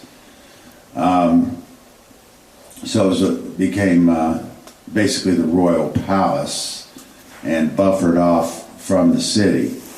So I'm going to try to give us a better account of this, and I'm just going to try to do it by following these notes, and then we'll look at the slides, and then that'll be it. So Marie Antoinette earned the nickname Madame Deficit for her outlandish spending during this. So inside Versailles, you had this lavish, luxurious life of the royalty, and outside you had despotism, angry, hungry Slaves. populations. She represented everything that was wrong with the Parisian culture. And I will mention that Marie was the daughter of Maria Theresa, because Maria Theresa played a part in what happened in Austria when we study Adam Weishaupt, so we want to keep that in mind. 1770, Louis XVI is married to Marie Antoinette at the age of 15. 15? And he's somewhat of an indecisive leader. He really doesn't see himself as ready to handle the throne. But again, I mentioned that marriage represented a union of the French Bourbon kings and the Austrian Habsburgs families. So it was a very important event. And, because it's important for a king and a queen to produce an heir to the throne, but Louis had some kind of a condition that prevented him to have children, and it was a condition called thymosis, which eventually a minor surgery was able to cure, and they did give birth to their first daughter, Marie Tyrrell.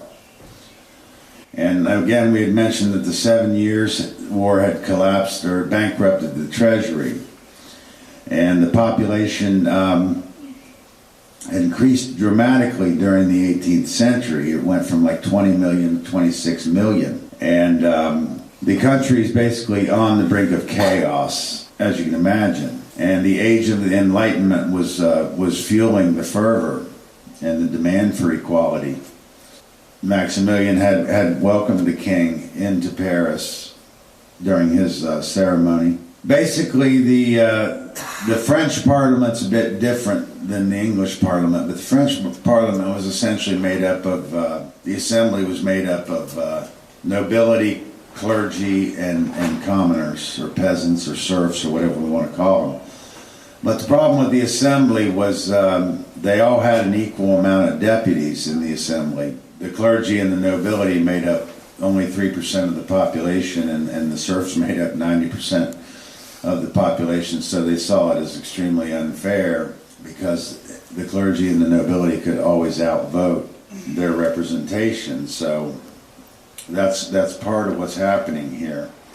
So the propaganda begins to spread against the monarchy because Maximilian Robespierre is calling for the freedom of press, and this gives rise to a new newspaper. It's called The People's Friend, and it's headed by Jean-Paul Marat. And Jean-Paul Marat's paper, The People's Friend, became, is basically a vitriolic propaganda. And he himself, he had basically failed in many careers, so he became to be viewed as what you could call a professional malcontent, because revolutions, they do offer opportunities for professional malcontents. So his basic reputation is that he was known as a professional malcontent, but he found a voice in this revolution with his newspaper, The People's Friend. So the king hires Jacques. Okay, there's extreme short supply of flour, and the prices skyrocket, like a month's wages to buy a loaf of bread. And so the winter of '88 and '89 was extremely devastating. So it really skyrocketed the price of flour. But the people are finding their voice in Robespierre, and the fervor is being fueled by Jean-Paul Marat and his newspaper, The People's Friend. So Louis XVI hires Jacques Necker. So we talked about the Estates General, made up of the clergy, the nobility, and the serfs, and how the deputies was an unfair advantage for the nobility and the clergy. And then on June 20th, 1789, the assembly shows up, and the serfs essentially find themselves locked out of the assembly. So they go to the tennis court next door, and this is known as the tennis court oath, and they make an oath that they're going to assemble there until they form a new constitution. And they began, it's really a handball court, but they began meeting there, and then they eventually do form their National Assembly and form this new document, the Declaration of the Rights of Man. And they declare themselves the new National Assembly, like I say, form this document, the Declaration of the Rights of Man. And while this is all going on, Louis XVI is surrounding the Paris with 30,000 troops in position. And the people themselves, they form their own new National Guard. And what they do is they raid the armory and they steal many rifles and arms to fight the battle. They still need gunpowder. So this is the storming and the sacking of Bastille, which is basically the symbol of despotism for these Europeans, and torture and everything that is hated about this royalty and this monarchy and this French absolutism. And it's known as a symbol of a den of torture and tyranny and feudal rule and despotism. So they stormed this Bastille, and that's where they get their gunpowder. The finance minister is eventually fired for being too sympathetic to the people. So Louis fires Jacques Necker. This is where the crowds begin to appear with the tricolore, which is the three-colored flag of the French, which is essentially the white representing the House of Bourbon and the red and the white representing Paris. So the tricolore is the new flag of this revolutionary assembly. And they shout, to the Bastille, and they basically disassemble the entire Bastille brick by brick, because it's a very painstaking, arduous process, because they don't have explosives. But they do it with extreme vigor, and they do sell the bricks as a token of their revolution, and I think that's pretty interesting. And Bernard Delaunay, who's basically heading the head of this prison, he's basically captured. He's unable to hold off these masses as they raid they storm this prison, and he's eventually captured, and he surrenders, but they basically seize him, and they drag him, stab him, shoot him, and then they cut his head off and they mount it on a pike, which is the long spears. And I want to go ahead and mention that a pike, because the pikes are continued to be a battle implement even after the invention of firearms, because they're very long, like the 18 feet long, but the main thing of a pike is to be able to anchor it to the ground. That way, if somebody's charging on a horse, they're not going to just push right through you. The pike anchors into the ground. But this mounting this Delaunay's head on this pike and parading it through the street, this becomes a tradition of this revolution.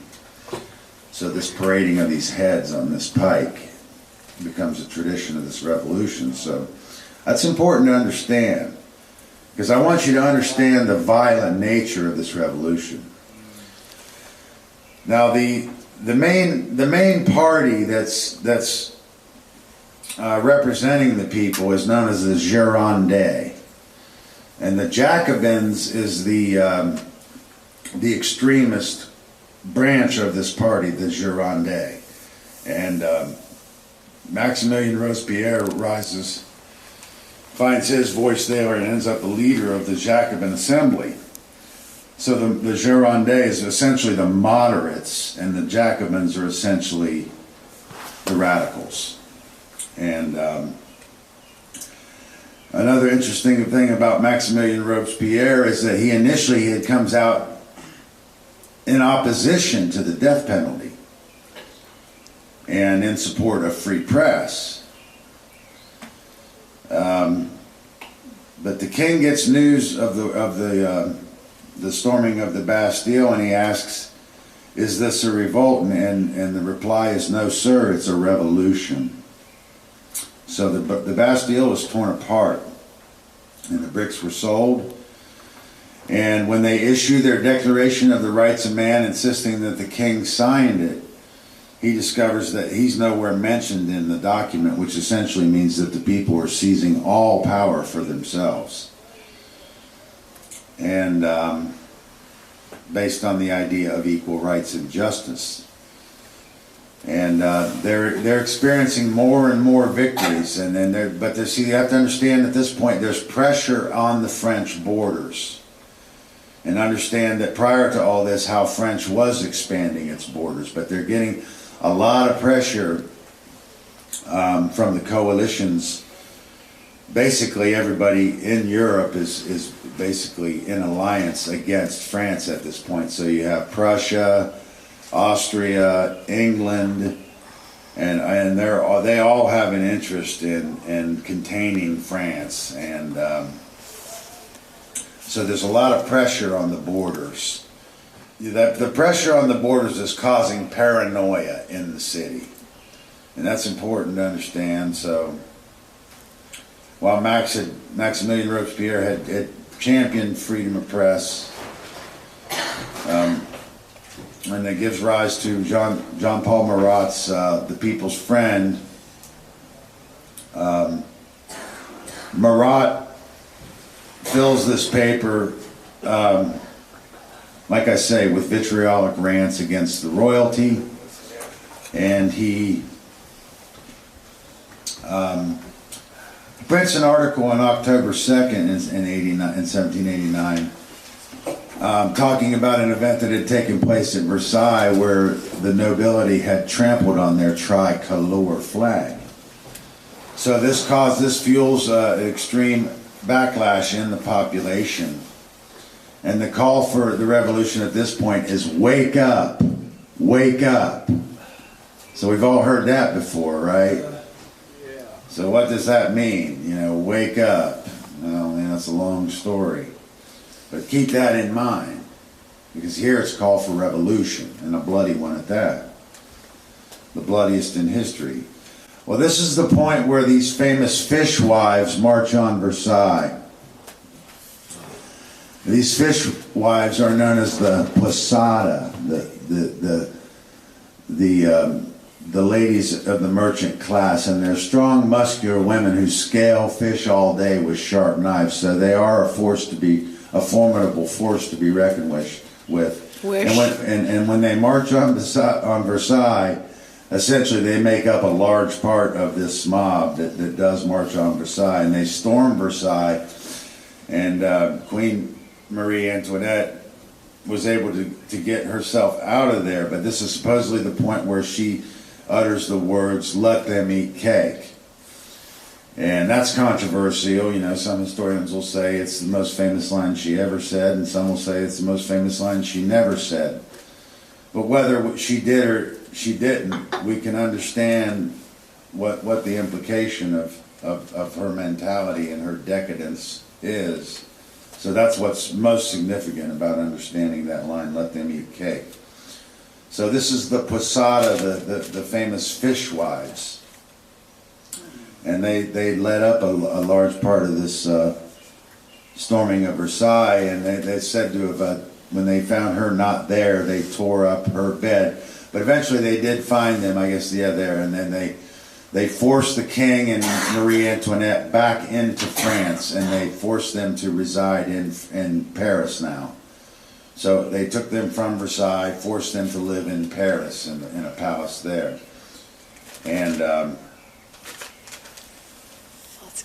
Louis then agrees to sign the Declaration of the Rights of Man, even though he knows he's signing away essentially all of his own power.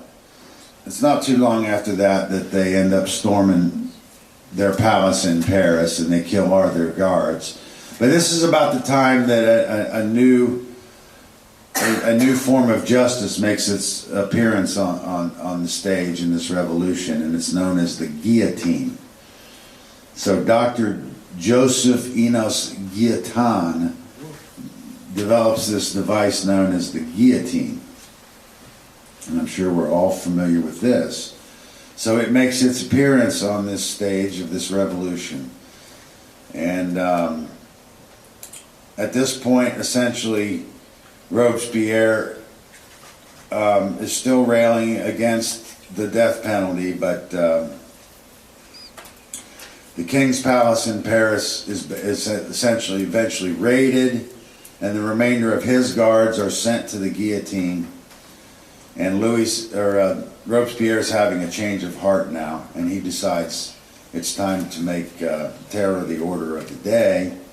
In the assembly, Robespierre's unfailing moral compass and his true north is always the people, if you follow me on that. So That's his true north. That's how he's getting his way. That's his true north and his moral compass to guide this assembly for his ends, or what he feels are the necessary ends. So everything that's happening at this point is essentially an increasing paranoia that everything is a threat to the revolution. So when John Paul Marat had originally called for 200 heads to roll, he's now calling for 200,000. And eventually the assembly is forced to make a decision what to do with the king. So they put the king on trial. He's of course found guilty. It's foregone conclusion, but what the punishment is what's up in the air. The main thing to understand is he is found guilty, and Robespierre decides that in order for the revolution to live, the king must die. Because if the king is right, then the revolution is wrong. So he has a change of heart, and this initiates the terror. And this period begins in 92. So this terror is basically, the idea of virtue by terror, the idea that virtue without terror is meaningless, and terror without, there's powerless, and terror without virtue is meaningless. So this is the idea that fuels this revolution. And at this point, basically, Robespierre decides that a new form of martial law needs to be implemented under with his colleague, who's the leader. He's a Girondist, of the Girondins, and Danton is also campaigning against a war on Austria that the assembly is in favor of, and Danton is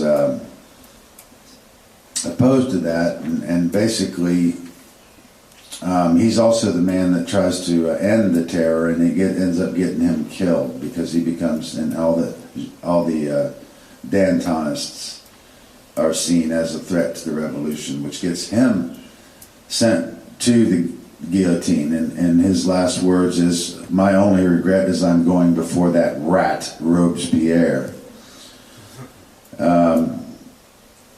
So this is George Danton. We need to know who he is. But and when we get back to John Paul Marat, eventually he starts off calling for 200 heads. Next thing you know, he's calling for 200,000 heads. Everybody's a suspect. Anybody that's even suspected of, if you say something kind about the nobility or the royalty, that's enough to get you killed. Just, kind words. I mean, everything is suspicious. Police spies everywhere during this period. And Charlotte Corday decides that he's the reason for the violent nature of this revolution, and she comes to Paris, and she visits Marat and claims that she has a list of suspects, and he lets his guard down, and she stabs him in the chest and kills him.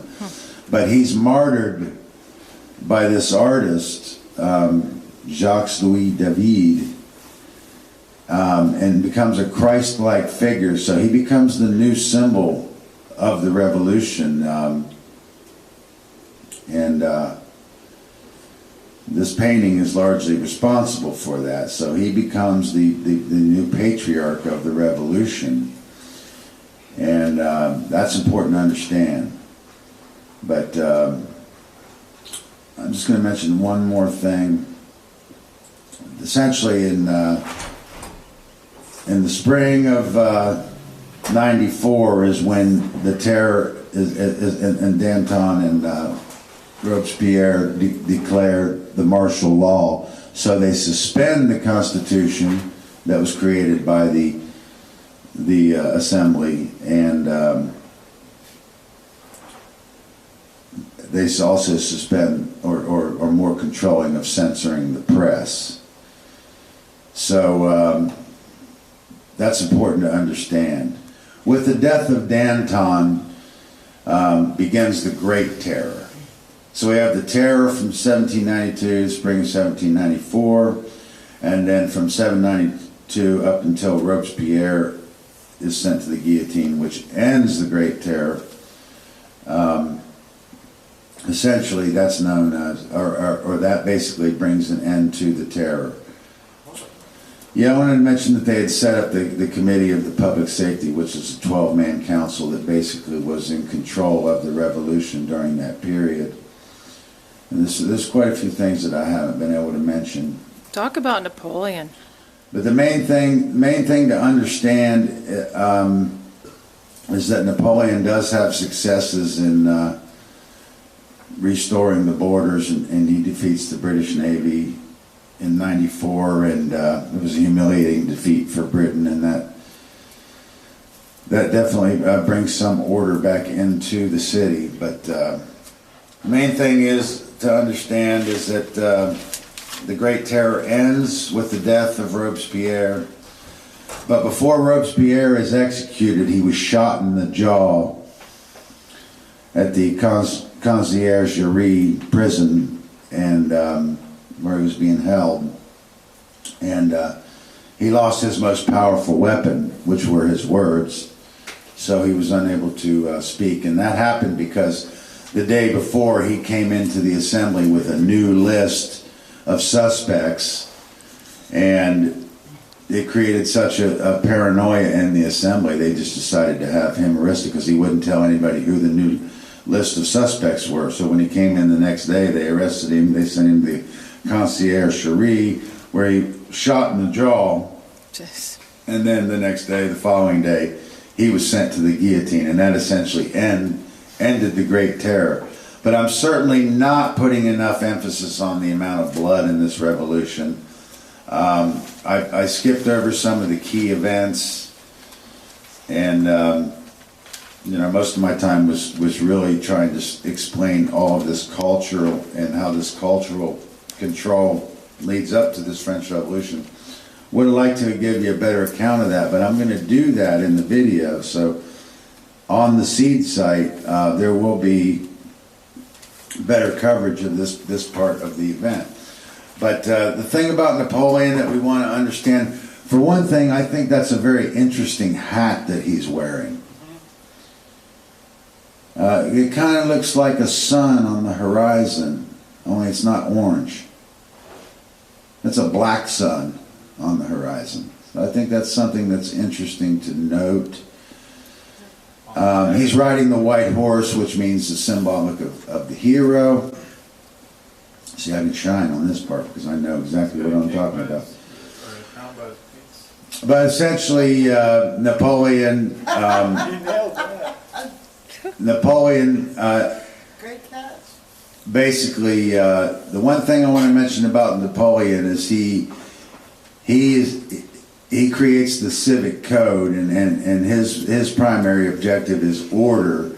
And the way that he achieves this order is he ends the chaos and the rioting in the city when he opens fire on the rioters, and he understands that if there's a fight for freedom, it needs to be sent out to a foreign front.